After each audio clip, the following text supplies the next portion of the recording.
So part டூவில் ஏற்கனவே நம்ம என்ன பார்த்துப்போனா சிட்டிசன்ஷிப் பற்றி இப்போ சொல்லியிருப்பாங்க. பார்ட் 2 கான்ஸ்டியூஷனோட பார்ட் 2ல். ஸோ அப்படின்னும் போது பார்த்தோம்னா அதை முடிச்சிட்டோம். இப்போ நெக்ஸ்ட் ஆனால் பார்ட் 3 என்னன்னு பார்த்தோம்னா ஃபண்டமெண்டல் ரைட்ஸ், அதை பற்றி வந்து பார்க்க போகிறோம். ஸோ அதை வந்து பார்க்கலாம். ஸோ இது வந்து பார்த்தோம்னா பார்ட் 3 ஆர்டிகல் எதுலேருந்து இது இருக்குன்னா சிட்டிசன்ஷிப் வந்து 5 to 11 அப்படின்னா ஃபண்டமெண்டல் ரைட் பார்த்தோம்னா 12 to 35 வரைக்கும் இருக்கிறது ஃபுல்லாகவே வந்து ஃபண்டமெண்டல் ரைட்ஸ் தான். அதை பற்றி பார்க்கலாம். ஸோ இந்த ஃபண்டமெண்டல் ரைட்ஸ் வந்து எங்கேருந்து இன்ஸ்பயர் பண்ணி எடுத்தாங்க அப்படின்னு பார்க்கும்போது பார்த்தோன்னா யூஎஸ்ஏலேருந்து எடுத்தது ரொம்ப முக்கியமான. இதில் இருக்க ஒவ்வொரு பாயிண்ட்டுமே கீ பாயிண்ட். ஸோ ஃபர்ஸ்ட் இப்போ நம்மக்கிட்ட வந்து எத்தனை இருக்குது பார்த்தோம்னா 6 இருக்குது. பட் இதுக்கு முன்னாடி பார்த்தோம்னா 7 இருந்துச்சு. ஸோ 7லேருந்து ஒன்று எடுத்துட்டாங்க. அதை எடுத்துட்டு தான் இப்போ வந்து 6 மட்டும் தான் இருக்குது ஃபண்டமெண்டல் ரைட்ஸில்.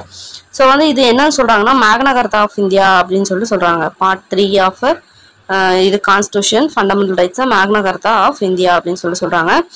ஸோ அந்த ஃபண்டமெண்டல் ரைட்ஸ் வந்து அவைலபிள் டு ஆல் பர்சன்ஸ், எல்லா பர்சன்ஸ்க்குமே இது வந்து அவைலபிள் தான். பட் சர்டன் ஃபண்டமெண்டல் ரைட்ஸ் வந்து இந்தியன் சிட்டிசன்ஸ்க்கு மட்டும் தான் அவைலபிள் இருக்குது, ஃபாரினர்ஸ்க்கு வந்து இது கிடையாது அப்படின்னு சொல்கிறாங்க. அது என்னன்னு பின்னாடி பார்க்கலாம். ஸோ ஃபர்ஸ்ட் வந்து நம்ம என்னன்னு பார்த்தா 6 இருக்குன்னு பார்த்தா அது என்னன்னு பார்க்கலாம். ஃபர்ஸ்ட் பார்த்தோம்னா ரைட் டு ஈக்குவாலிட்டியில் பார்த்தோம்னா 14லேருந்து 18 சொல்லிட்டு ஒரு 4 ஆர்டிகல் வந்து இருக்குது. அது ஃபுல்லாமே ரைட் டு ஈக்குவாலிட்டியை பற்றி பேசுது. அடுத்து ரைட் டு ஃப்ரீடம் பார்த்தோம்னா 19லேருந்து 22 வரைக்கும். அப்படியே நெக்ஸ்ட் வரும். So right to equality 14 to 18, right to freedom 19 to 22, right against exploitation 23 and 24. இது ரைட் டு ரிலிஜன் பார்த்தோம்னா 25லேருந்து 28, கல்ச்சரல் அண்ட் எஜுகேஷனல் ரைட்ஸ் பார்த்தோம்னா 29 and 30, right to constitutional remedies பார்த்தோம்னா 32. ஸோ 32ஓட நம்ம சொன்ன மாதிரி 35ஓட முடிஞ்சு. ஸோ 32 வரைக்கும் இது முடியும். நெக்ஸ்ட் பார்த்தோம்னா எக்ஸ்ட்ராவாக என்ன சொல்லியிருப்பாங்க அப்படின்னு பார்த்தோம்னா, அதாவது நான் பார்த்தோம் இல்லையா மேலே 12லேருந்து 35 பார்த்தோம் இல்லையா, அதில் ரைட் டு ஈக்குவாலிட்டி 14 தான் ஸ்டார்ட் ஆகும். அது 12, 13 மீறி அந்த கடைசி 32க்கு அப்புறம் 33, 34, 35 இது எல்லாமே என்ன அப்படின்னு சொல்லிட்டு நம்ம பார்க்க போகிறோம். சரி பார்க்கலாம். ஸோ ஃபர்ஸ்ட் வந்து இது ரொம்பவே முக்கியம். இதுலேருந்தே கொஸ்டின் கேட்பாங்க. எப்படின்னா right to equality, right to religion, right to constitutional remedy, இல்லை ரைட் டு ரிலிஜன், இந்த ஒரு 4 இது கொடுத்துட்டு இந்த பக்கம் மேட்சாக கொடுத்து அந்த ஆர்டிகல்ஸ் 14 to 18, 23 to 24 மேட்ச் பண்ணுங்க, இல்லை இன்கரெக்டாக இருக்கா கரெக்டாக இருக்கான்னு செக் பண்ணி இது எப்படின்னு சொல்லுங்க அப்படின்னு சொல்லிட்டு எப்படின்னா கொஸ்டின் கேட்கலாம். சரி பார்த்துக்கணும். ஸோ ஃபர்ஸ்ட் தான் ரைட் டு ஈக்குவாலிட்டி பார்த்தோம்னா 14 to 18, அடுத்து பார்த்தோம்னா ரைட் டு ஃப்ரீடம் பார்த்தோம்னா 19லேருந்து 22, அடுத்து பார்த்தோம்னா ரைட் அகேன்ஸ்ட் எக்ஸ்ப்ளோட்டேஷன் 23 and 24 2 தான். அதே மாதிரி ரைட் டு ரிலிஜன் பார்த்தோம்னா 3 இருக்கும், 25, 26, 27, 28 சொல்லிட்டு 4 இருக்கும். ஸோ இது 25லேருந்து 28. கல்ச்சரல் 2, எஜுகேஷனல் ரைட்ஸ் பார்த்தோம்னா 2 தான் இருக்கும், 29 and 30. இது ரைட் டு கான்ஸ்டியூஷனல் ரெமிடிஸ் 32 அப்படின்னு சொல்லிட்டு. சரி ஓகே, நடுவில் 31 அப்படின்னு சொல்லிட்டு ஒன்று இல்லையே, அது எங்கன்னு சொல்லிட்டு கேட்குறீங்களா? அது என்னன்னா ரைட் டு ப்ராப்பர்ட்டி அப்படின்னு சொல்லிட்டு வரும். அதை தான் வந்து ஃபர்ஸ்ட் நான் பார்த்தோம். 7 இருந்துச்சு, ஒன்று எடுத்தாங்க இல்லையா, இதை தான் வந்து எடுத்துட்டு 300A, அதாவது இது வந்து ஃபண்டமெண்டல் ரைட்ஸாக இருந்ததை லீகல் ரைட்ஸாக வந்து மாற்றிருப்பாங்க. 300A அப்படின்ற ஒரு ஆர்டிக்கலுக்கு ஃபண்டமெண்டல் ரைட்ஸாக இருந்ததை லீகல் ரைட்ஸாக வந்து சேஞ்ச் பண்ணிப்பாங்க. ஸோ அதையும் நம்ம பார்க்கலாம். ஃபர்ஸ்ட் இதை மட்டும் பாருங்கள். ஓகே, இது முடிஞ்சாச்சு. அடுத்து சரி ஓகே, இந்த எக்ஸ்ட்ரா இருக்க ஆர்டிகல் 12 என்ன சொல்லுது அப்படின்னு பார்த்தோன்னா எக்ஸ்பிளனேஷன் ஆஃப் கவர்மெண்ட், அதை பற்றி சொல்கிறது தான் ஆர்டிகல் 12. ஸோ ஆர்டிகல் 13 என்ன அப்படின்னு சொல்லுவாங்கன்னா all laws violative of fundamental right shall be void. So இப்போ லா வந்து யாரோ ஏதோ பார்லிமெண்ட் வந்து இயற்றாங்க, ஏதோ ஒன்று வந்து கிரியேட் பண்ணுறாங்க அப்படின்னா அது வந்து ஃபண்டமெண்டல் ரைட்ஸ்க்கு எதிராக இருக்குது அப்படின்னா அந்த லா வந்து பார்த்தோம்னா வாய்ட், செல்லுபடி ஆகாது அப்படின்னு சொல்லிட்டு சொல்லிடுவாங்க. ஸோ இது வந்து ஆர்டிகல் 13. ஆர்டிகல் 33ல என்ன சொல்கிறாங்கன்னா power of parliament to modify rights conferred by members of armed forces, அதே member of forces charged for maintaining public order, or bureau or intelligence or telecommunication. So அதாவது ஆர்ம்டு ஃபோர்ஸஸ் இருப்பாங்க அவங்க. So அதே மாதிரி பார்த்தோம்னா பப்ளிக் ஆர்டர் ஃபோர்ஸஸ்லாம் இருப்பாங்க, public order maintain பண்ண அவங்க, இந்த சிபிஐ அந்த மாதிரி பியூரோ அந்த மாதிரி சேர்ந்தவங்க. ஸோ இன்டெலிஜென்ஸ் அதே மாதிரி டெலிகம்யூனிகேஷன். ஸோ இந்த மாதிரி இதில் இருக்கவங்களோட ரைட்ஸ் வந்து மாடிஃபை பண்ணணும் அப்படின்னா பார்லிமெண்ட்டுக்கு என்ன பவர் இருக்குது அப்படின்றத பற்றி சொல்கிறது தான் இந்த ஆர்டிகல் 33. ஸோ ஆர்டிகல் 34ல் பார்த்தோன்னா restriction on rights conferred by this while martial law is enforce. So martial லானா என்ன சொல்லுவாங்கன்னா, இப்போ ஏதோ வந்து அவசர காலத்தில் ஏதோ ஒரு வார் நடக்குது, ஏதோ ஒரு கலவரம் நடக்குதுன்னு அப்போ என்ன பண்ணுவாங்க, மார்ஷல் லா வந்து டிக்ளேர் பண்ணிடுவாங்க. ஸோ அந்த டைமில் பார்த்தோம்னா எப்படின்னா கிட்டத்தட்ட வந்து சர்வாதிகாரம் மாதிரி வச்சுக்கோங்க. ஸோ அந்த மாதிரி வந்து ஒரு இது வந்து சொல்லிடுவாங்க. மார்ஷலில் வந்து டிக்ளேர் பண்ணிட்டாங்க அப்படின்னா அந்த டைமில் வந்து ஃபண்டமெண்டல் ரைட்ஸில் ஒரு சிலர் வந்து என்ன பண்ணுவாங்கன்னா கேன்சல் பண்ணிடுவாங்க. For example freedom to speech, மேலே போய் பேசுறது, அப்புறமேட்டு இது பண்ணுறது, இதெல்லாம் ஒரு சிலதெல்லாம் வந்து கேன்சல் பண்ணிடுவாங்க. ஸோ அந்த மாதிரி டைமில் என்னென்ன ரைட்ஸ்லாம் வந்து இது பண்ணலாம் அப்படின்றத பற்றி பேசுகிறது தான் ஆர்டிகல் 34. ஸோ ஆர்டிகல் 35 வந்து ரொம்ப ரொம்ப முக்கியம். அதுதான் வந்து என்னன்னா ஃபண்டமெண்டல், அதாவது fundamental rights only parliament, to establish some fundamental rights. ஒரு சில ஃபண்டமெண்டல் ரைட்ஸ் வந்து எஸ்டாப்ளிஷ் பண்ணா பார்லிமெண்ட்டுக்கு மட்டும்தான் பவர் இருக்கு, வேற எந்த லெஜிஸ்லேச்சருக்குமே பவர் இல்லை. ரொம்ப முக்கியமான ஒரு பாயிண்ட். ஸோ வந்து ஒரு ஃபண்டமெண்டல் ரைட்ஸ் வந்து எஸ்டாப்ளிஷ் பண்றாங்க. ஃபண்டமெண்டல் ரைட்ஸ் தான் வந்து ஒரு மகா சாசனம் அப்படின்னு சொல்லுவாங்க. ஸோ ரொம்ப முக்கியமான ஒரு விஷயம் கான்ஸ்டியூஷன்ல. ஸோ அந்த மாதிரி ஒரு விஷயத்த வந்து எஸ்டாப்ளிஷ் பண்றாங்களோ இல்லை மாடிஃபை பண்ண ஏதோ ஒன்று பண்றாங்க அப்படின்னா பார்லிமெண்ட்டுக்கு மட்டும்தான் வந்து ரைட்ஸ் இருக்கு.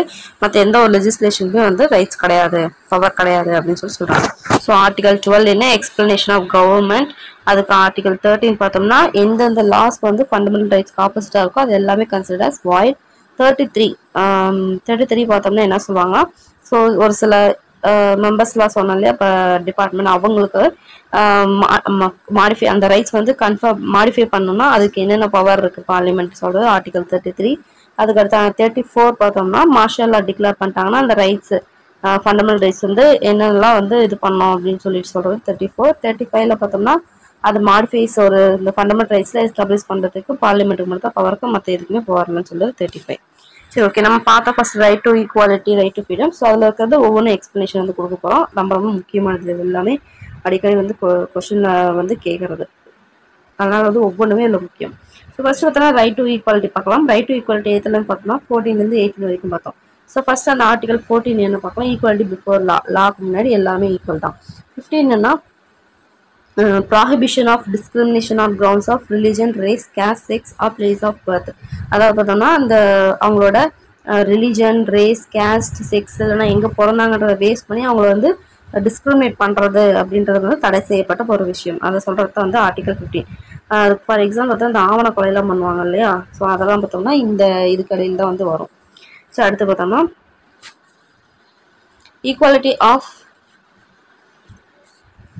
Opportunity matters of public employment. அதாவது வந்து பப்ளிக் டிஎன்பிசி, இப்போ தமிழ்னா டிஎன்பிசி, யூபிஎஸ்சி, அதே மாதிரி பார்த்தோம்னா யூபிஎஸ்சி, அதுக்கு அடுத்தது ஏபிஎஸ்சி, இது மாதிரி ஒரு இது இருக்கு இல்லையா. ஸோ இது வந்து சென்ட்ரல் லெவலு, ஸ்டேட் லெவலெலாம் இருக்கு இல்லையா, எஸ்எஸ்சி, இதெல்லாம் பார்த்தோன்னா என்னது government exam, public employment. So இதில் பார்த்தோன்னா எல்லாத்துக்குமே ஆப்பர்ச்சுனிட்டிக்கு வந்து ஈக்குவாலிட்டி இருக்குது அப்படின்னு சொல்கிறது தான் வந்து ஆர்டிகல் 16. ஸோ நெக்ஸ்ட் பார்த்தோம்னா எப்படி இது அபாலிஷன் ஆஃப் அன்டச்சபிலிட்டி. 17னா அபாலிஷன் ஆஃப் அன்டச்சபிலிட்டி. 18 ஆர்டிகல் 18 என்னன்னா abolition of title, exam, military and academy. So வந்து நீ படித்து பெற்ற பட்டம் இல்லை மிலிட்ரியால் பெற்ற பட்டம் இதை தவிர வேறு எந்த பட்டமும் உன்னோட பேருக்கு முன்னாடி இருக்கக்கூடாது. ஃபார் எக்ஸாம்பிள் பார்த்தோன்னா இந்த படத்தெல்லாம் வந்து சொல்லுவாங்களே, இந்த ரவுடி முன்னாடி பேர் வச்சுப்பாங்களே, என்னது நாய் சேகர் இந்த மாதிரிலாம் வைக்கிறாங்களே, அது மாதிரி டைட்டில்லாம் வந்து இது பண்ணிட்டாங்க. அதே மாதிரி இது ஒரு இதாக சொல்கிறது. பட் ஆக்சுவலி பார்த்தீங்கன்னா இந்த ஜமீன்தார்லாம் சொல்லுவாங்க இல்லையா, இந்த ஜமீன்தார், நான் வந்து மிட்டா மிராசு, நான் வந்து ஜமீன்தார், இந்த மாதிரிலாம் சொல்லுவாங்க இல்லையா. ஸோ அந்த மாதிரி வந்து அந்த டைட்டில்ஸ்லாம் வந்து அபாலிஷ் பண்ணியிருக்காங்க அப்படின்னு சொல்கிறாங்க. ஜஸ்ட் இந்த மிலிட்ரியிலேருந்து கொடுப்பாங்க இல்லையா, சார், அப்புறம் வேற என்ன கொடுப்பாங்க மிலிட்ரியில், நாயக்கு, இந்த மாதிரிலாம் கொடுப்பாங்க, சில டைட்டில்ஸ்லாம் கொடுப்பாங்க. ஸோ அது அந்த மாதிரி அகாடமிஸில் வந்து கொடுப்பாங்க இல்லையா, டாக்டர், அந்த மாதிரி இன்ஜினியரிங் படித்தா அதுக்கு பிடெக்கு, அந்த மாதிரிலாம் வந்து இதெல்லாம் வந்து ஒரு டைட்டில் மாதிரி தான். இந்த மாதிரி வந்து வச்சுக்கலாம். மற்றபடிக்கு வந்து வேறு எதுவும் வச்சுக்கூடாது. வக்கீல்னா வந்து இது போடுவாங்க, பிஏபிஎல் போடுவாங்க. ஸோ அந்த மாதிரி வந்து வச்சுக்கலாம். மற்றபடி வேறு எந்த டைட்டில்ஸுமே வச்சுக்கூடாது. ஜமீன்தார் அந்த இது அப்படி அந்த பிரிட்டிஷ் காலத்தில் என்னென்ன டைட்டில்ஸ்லாம் அந்த மாதிரிலாம் கொடுத்து வச்சுருப்பாங்களே, அது மாதிரிலாம் எதுவுமே வந்து இருக்கக்கூடாது. அதை அபாலிஷ் பண்ணிட்டாங்கன்றது தான் அந்த ஆர்டிகல் 18. ஸோ இது எப்படி ஞாபகம் வச்சுக்கலாம்னா ஈக்குவாலிட்டி பிஃபோர் லா. 14 வயசில் வந்து பார்த்தோம்னா எல்லாருமே ஈக்குவல் தான், எல்லாருமே இது அப்படின்ற மாதிரி ஞாபகம் வச்சுக்கலாம். ஸோ இப்போ இது வந்து prohibition of discrimination on grounds of religion, race. So 15 வயசில் வந்து காலேஜ் ஸ்கூலில் என்ன பண்ணுவாங்க, அவங்களோட இதை பேஸ் பண்ணி வந்து தனித்தனியாக பிரித்து வைக்கிறாங்க அப்படின்னு சொல்லிட்டு ஃபீல் பண்ணுவாங்க. ஸோ அதெல்லாம் டீனேஜ் வயசு இல்லையா, ஸோ அப்படின்னு ஞாபகம் வச்சுக்கோங்க.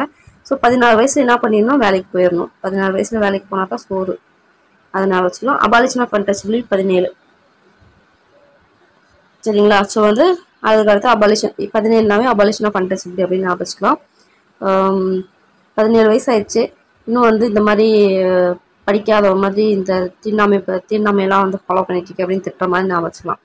ஸோ ஜஸ்ட் வந்து சும்மா அப்படி ஞாபகம் வச்சுக்கிறதுக்கு. 18 பார்த்தோம்னா abolition of titles except military and academy பார்த்தோம்னா 18 வயசு ஆயிடுச்சு, இன்னும் முன்னாடி பட்டப்பேர் வச்சு தெரிஞ்சுட்டு இருக்கேன், வெக்கமா இல்லை அப்படின்னு சொல்லிட்டு அப்படி ஞாபகம் வச்சுக்கலாம்.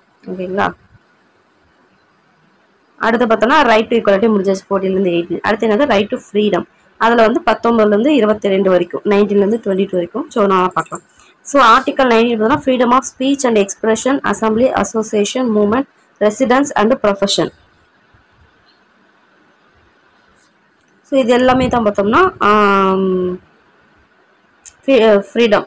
ஆர்டிகல் 19 சொல்கிற ஒரு ரைட் டு ஃப்ரீடம். ஸோ எதுக்கெல்லாம் ஃப்ரீடம் இருக்குது பண்ணுறதுக்கு அப்படின்னு பார்த்தோம்னா ஸ்பீச் அண்ட் எக்ஸ்பிரஷன், அதாவது அசம்பிளி வைக்கலாம், அசோசியேஷன் வைக்கலாம், மூவ்மெண்ட்ஸ் வைக்கலாம், ரெசிடென்ஸ், அதே மாதிரி ப்ரொஃபஷன். இந்த மாதிரி 6 ஃபண்டமெண்டல் ஃப்ரீடம்ஸ் வந்து கேரண்டட். ரொம்ப ரொம்ப முக்கியம். எத்தனை ஃபண்டமெண்டல் ஃப்ரீடம் வந்து இருக்குது அப்படின்னு சொல்லி கேட்பாங்க. எத்தனை ஃபண்டமெண்டல் ஃப்ரீடம் பார்த்தோம்னா 6 இருக்குது.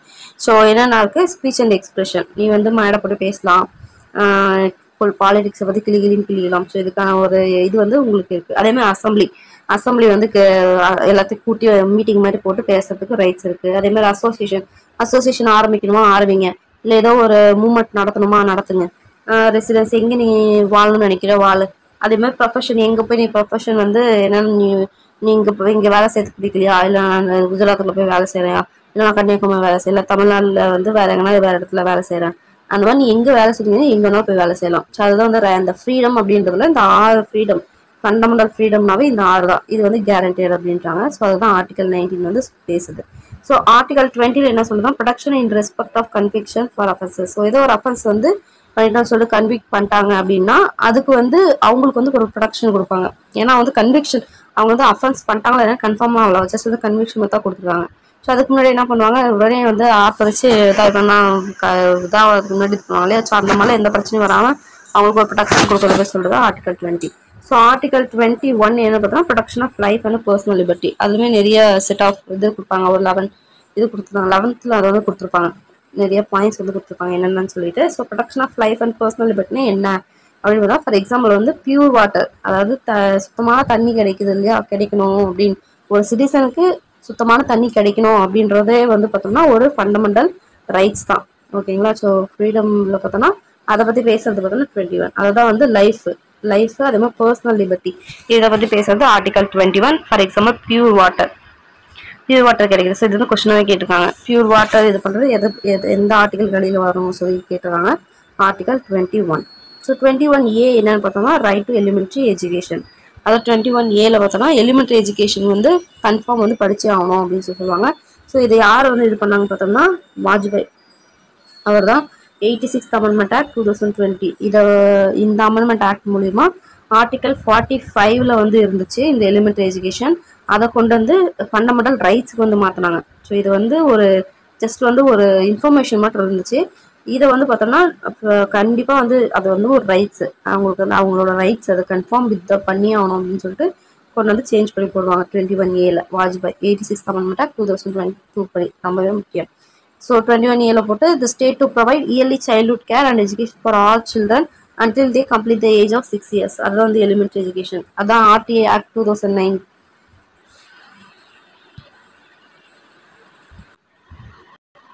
ஸோ வந்து பேரண்ட்ஸாக இருந்தால் தெரியும், ஸ்கூலில் போனீங்கன்னா ஆர்டி போடுவாங்க. ஆர்டி போட்டு ஒரு அவங்க வந்து சிக்ஸ்த் ஏஜ் தான் அவங்க வந்து ஐ திங்க் எல்கேஜி யூகேஜி 1 2 3 நினைக்கிறேன் அந்த ஸ்கூல் வரைக்கும் அந்த கிளாஸ் வரைக்கும் படிக்கிறவங்களுக்கு எவ்வளோ ஒரு கன்செஷன் 4,000 அந்த மாதிரி சம்திங் வந்து ஒரு கன்செஷன் வரும். அது வந்து கொடுப்பாங்க. அதான் ஆர்டியில் வந்து போடுவாங்க அப்படின்னு சொல்லுவாங்க.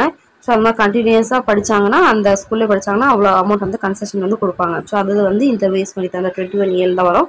ஸோ இந்த ஆர்டிஏ ஆக்ட் வந்து எந்த இயர் அப்படின்னு சொல்லிட்டு பார்த்துக்கிறது ரொம்ப முக்கியம். 2009 ஆர்டிஏ ஆக்ட் வந்து 2009 தான் கொண்டு வந்தாங்க.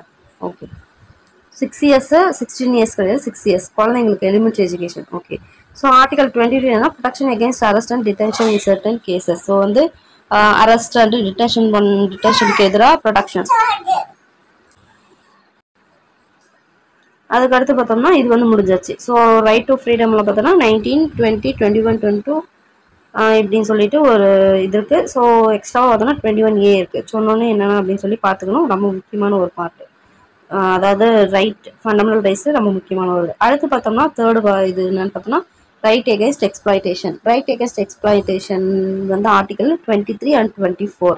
ஓகே, ஆர்டிகல் 23 என்ன பார்ப்போம். Prohibition of traffic in human and force labour. அதாவது வந்து மனுஷன் வந்து கடத்திட்டு போவாங்களே, மனுஷங்களை ஆளுங்களை கடத்துவாங்களே, அது வந்து ப்ராஹிபிட் பண்றாங்க. அதே மாதிரி ஃபோர்ஸ் லேபர், அதாவது வந்து அந்த என்னது கட்டாயப்படுத்தி வேலை வைப்பாங்க இல்லையா, என்னன்னு சொல்லுவாங்கன்னா பேர் எனக்கு சரி வரல.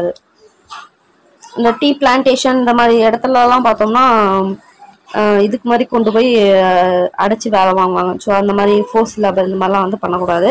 அது ப்ராஹிபிட் பண்ணுறது தான் வந்து 23. ஸோ வந்து மனுஷங்களை கடத்துறது, ஃபோர்ஸ் லேபர் பண்ணுறது ப்ராஹிபிட் பண்ணுறது ஆர்டிகல் 23. ஆர்டிகல் 24 என்ன சொல்கிறாங்கன்னா குழந்தைங்களை வந்து குழந்தை தொழிலாளி ஃபேக்ட்ரிஸில் வேலை வைக்கிறது. அதே மாதிரி வந்து பார்த்தோன்னா no child below 14 shall be employed to work in any factories or in hazardous employment. அதாவது 14 வயசுக்கு கம்மியாக இருக்கிற எந்த குழந்தையும் பார்த்தோம்னா ஃபேக்ட்ரிஸ்லையோ இல்லை வந்து ஹசார்டஸ் கம்பெனின்னா எம்ப்ளாய்மெண்ட் அப்படின்னு பார்த்தோம்னா அந்த ரொம்ப ஏதாவது ஆபத்தான ஒரு எம்ப்ளாய்மெண்ட்ல வந்து கொண்டு போய் பண்ணக்கூடாது. ஃபார் எக்ஸாம்பிள் பார்த்தோன்னா இந்த சிவகாசியில் குழந்தைங்க வந்து பட்டாசு தொழிற்சாலைக்கு அனுப்புவாங்க இல்லையா, அந்த மாதிரி அதுக்கு எல்லாத்துக்குமே வந்து ப்ராஹிபிட்டட். ஸோ இதெல்லாம் வந்து பார்த்தோன்னா அஃபென்ஸு, அதாவது லாக்கு வந்து எதிரான ஒரு விஷயம். ஸோ இந்த ரெண்டுமே இந்த 23, 24 வந்து பார்த்தோம்னா ஃபர்ஸ்ட் வந்து பார்த்தோம்னா ஹியூமன் டிராஃபிக், ஃபோர்ஸ் லேபர். 24 பார்த்தோம்னா குழந்தை தொழிலாளர் பற்றி பேசுறது தான் இந்த ரைட் எகென்ஸ்ட் எக்ஸ்ப்ளாய்டேஷன். அதுக்கு அடுத்து பார்த்தோம்னா 23, 24 மட்டும் தான். அடுத்து பார்த்தோம்னா ரைட் டு ரிலீஜியன் 25லேருந்து 28, 25, 26, 27, 28 இந்த நாளும் பார்த்தோம்னா right to religion. So article 25 என்னன்னு பார்க்கலாம். Freedom of conscious and free profession practice and propagation of religion. அதாவது பார்த்தோம்னா அந்த ரிலீஜன் வந்து அவங்க வந்து இது பண்ணுறதுக்கு ப்ராக்டிஸ் பண்ணுறதுக்கு அவங்களுக்கு ஃப்ரீடம் இருக்குது அப்படின்னு சொல்கிறது தான் பார்த்தோம்னா 25. அதே மாதிரி இந்த ரிலீஜியஸ் அஃபேர்ஸ் வந்து எதுவாக இருந்தாலுமே அதை மேனேஜ் பண்ணுறதுக்கு அவங்களுக்கு ஃப்ரீடம் இருக்குது. அதே மாதிரி பார்த்தோம்னா டேக்ஸ் பே அந்த ரிலீஜன் வந்து ப்ரமோட் பண்ணுறதுக்கு டேக்ஸ் வந்து பே பண்ணணும் அப்படின்றதுலாம் எதுவுமே கிடையாது. ஃப்ரீயாகவே நீங்கள் ப்ரமோட் பண்ணோம் அப்படின்னா ப்ரமோட் பண்ணிக்கலாம். ஸோ அதுதான் அந்த ஃப்ரீடம் பற்றி பேசுறது தான் ஆர்டிகல் 27. அதே மாதிரி பார்த்தோம்னா ஃபார் எக்ஸாம்பிள் பார்த்தோம்னா நான் ஒரு எஜுகேஷன் இன்ஸ்டியூஷன் வந்து படிக்கிறேன், நான் வந்து ஒரு ஹிந்து, அவங்க வந்து ஒரு முஸ்லீம் அப்படின்னா நான் போய் வந்து கன்ஃபார்மாக வந்து அவங்க துவா பண்ணாங்க, நானும் போய் துவா பண்ணணும் அப்படின்னு அவசியம் கிடையாது. அதே மாதிரி இவங்க கிறிஸ்டியன் இதில் போய் நான் வந்து இப்போ ஹிந்து வந்து போகிறாங்க இல்லை வந்து முஸ்லீம் யாரோ போகிறாங்க அப்படின்னா கூட நான் போய் ஜீசஸ் வந்து நான் கும்பிடணும், அவங்க ப்ரேயர் வச்சாங்கன்னா கன்ஃபார்ம் நான் போய் கும்பிட்டே ஆகணும்.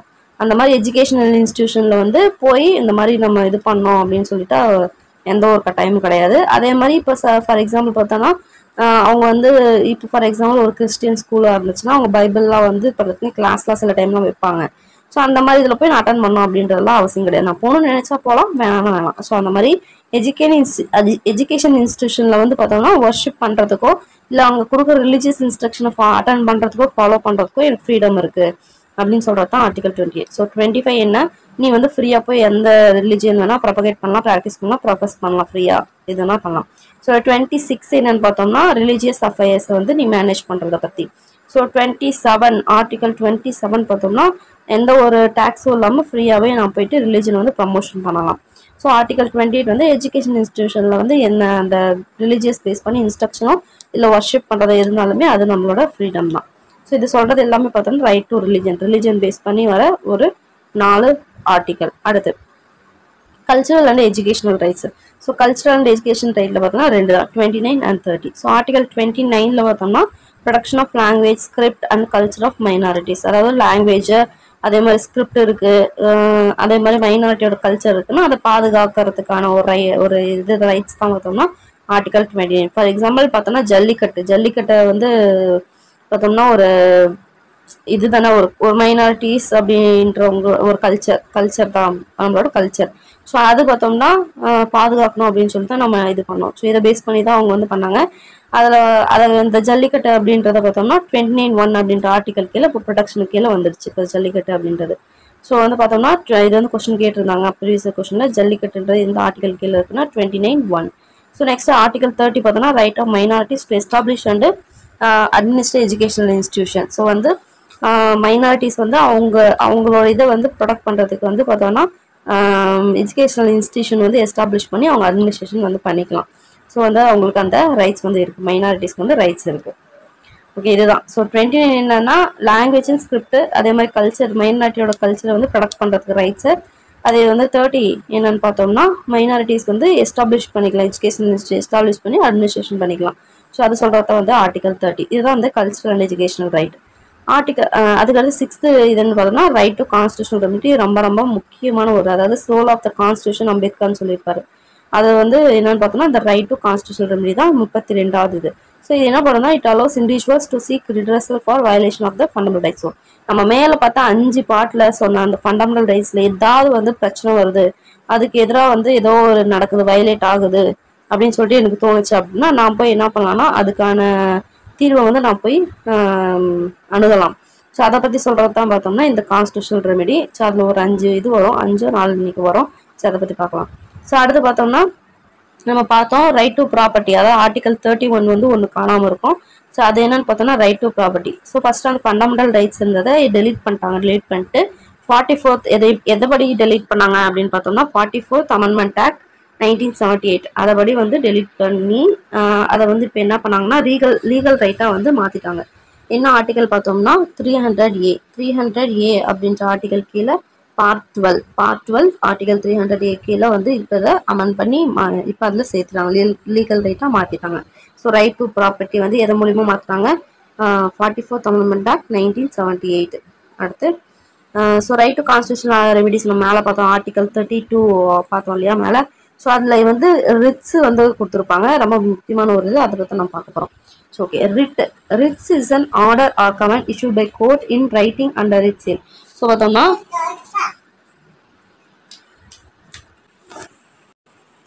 ஸோ ரிட்ஸ் அப்படின்றது பார்த்தோன்னா ஒரு ஆர்டர் இல்லைனா கமாண்ட் அப்படின்னு சொல்லுவாங்க. இது பார்த்தோன்னா கோர்ட் வந்து இஷ்யூ பண்ணுவாங்க, அதாவது எழுத்து மூலியமா எழுதி கொடுப்பாங்க. ஃபார் எக்ஸாம்பிள் பார்த்தோம்னா இப்போ வந்து ஹேபியஸ் கார்பஸ் அப்படின்னு சொல்லி எடுத்துக்கலாம். என்ன சொல்லி எழுதி கொடுப்பாங்க, இந்த மாதிரி ஹேபியஸ் கார்பஸ் அப்படின்ற இது மூலிமா இந்த மாதிரி ஒரு ஆள் வந்து இங்கே உயிரோடைய பணமாகவும் கொண்டு வந்து கொடுக்கணும், இல்லை வந்து கொண்டு வந்து ஆஜர்படுத்தணும். அந்த மாதிரி வந்து கோர்ட் வந்து ஆர்டர் வந்து இஷ்யூ பண்ணும், எழுத்து மூலியமா இஷ்யூ பண்ணி சீலை வச்சு கொடுப்பாங்க. அதை தான் வந்து ரிட்டுன்னுவாங்க. Order or command issued by court in writing under its seal. So தெய்வ திருமகள் படம் பார்த்துக்கிட்டிங்கன்னா தெரிஞ்சிருக்கும். அதாவது வந்து அந்த குழந்தைய வந்து காட்டவே மாட்டாங்க விக்ரமுக்கு. ஸோ அதனால என்ன பண்ணுவாங்கன்னா ஹேபியஸ் கார்பஸ் மனு போடலாம் அப்படின்னு சொல்லிட்டு அனுஷ்கா சொல்லி அப்புறம் என்ன பண்ணுவாங்கன்னா கொண்டு வந்து அந்த குழந்தைய வந்து இது பண்ணுவாங்க. ஸோ அதுக்குள்ளே ஏதோ பிரச்சனை பண்ணுவாங்க. ஸோ அதுதான் வந்து அந்த மாதிரி ஹேபியஸ் கார்பஸ் போட்டாங்கன்னா கன்ஃபார்ம் அந்த இவங்களை வந்து அந்த யாருக்காக போட்டாங்களோ அவங்கள கொண்டு வந்து நிறுத்தணும். இல்லை சப்போஸ் வந்து காணாமல் போயிட்டாங்களே அப்படின்னாலோ போலீஸ் என்ன பண்ணணும், இத்தனை நாளுக்குள்ளார வந்து அவங்கள வந்து உயிரோடைய பணமாவே ஏதோ ஒன்று கொண்டு வந்து நிறுத்தணும், எப்படியோ நிறுத்தணும். இல்லை அதுக்கான ஏதாவது ஒரு அட்டாச் வந்து கொண்டு வந்து கோர்ட்டுக்கு வந்து சப்மிட் பண்ணணும். அதுதான் வந்து ரிட்டுன்னுவாங்க. இது வந்து ஒரு கமெண்ட் பண்ணி தான் ஆகணும் அப்படின்ற மாதிரி. ஸோ நம்ம வந்து எப்படியோ ட்ரை பண்ணி நம்மளால அது அடைய முடியல அப்படின்னோம்னா இந்த மாதிரி கோர்ட் கிட்ட வந்து நம்ம வக்கீல் மூலியமா இந்த ஆர்டர் மூலியமா வாங்கலாம். ஸோ அதுதான் இந்த கான்ஸ்டியூஷன் ரெமிடி வந்து.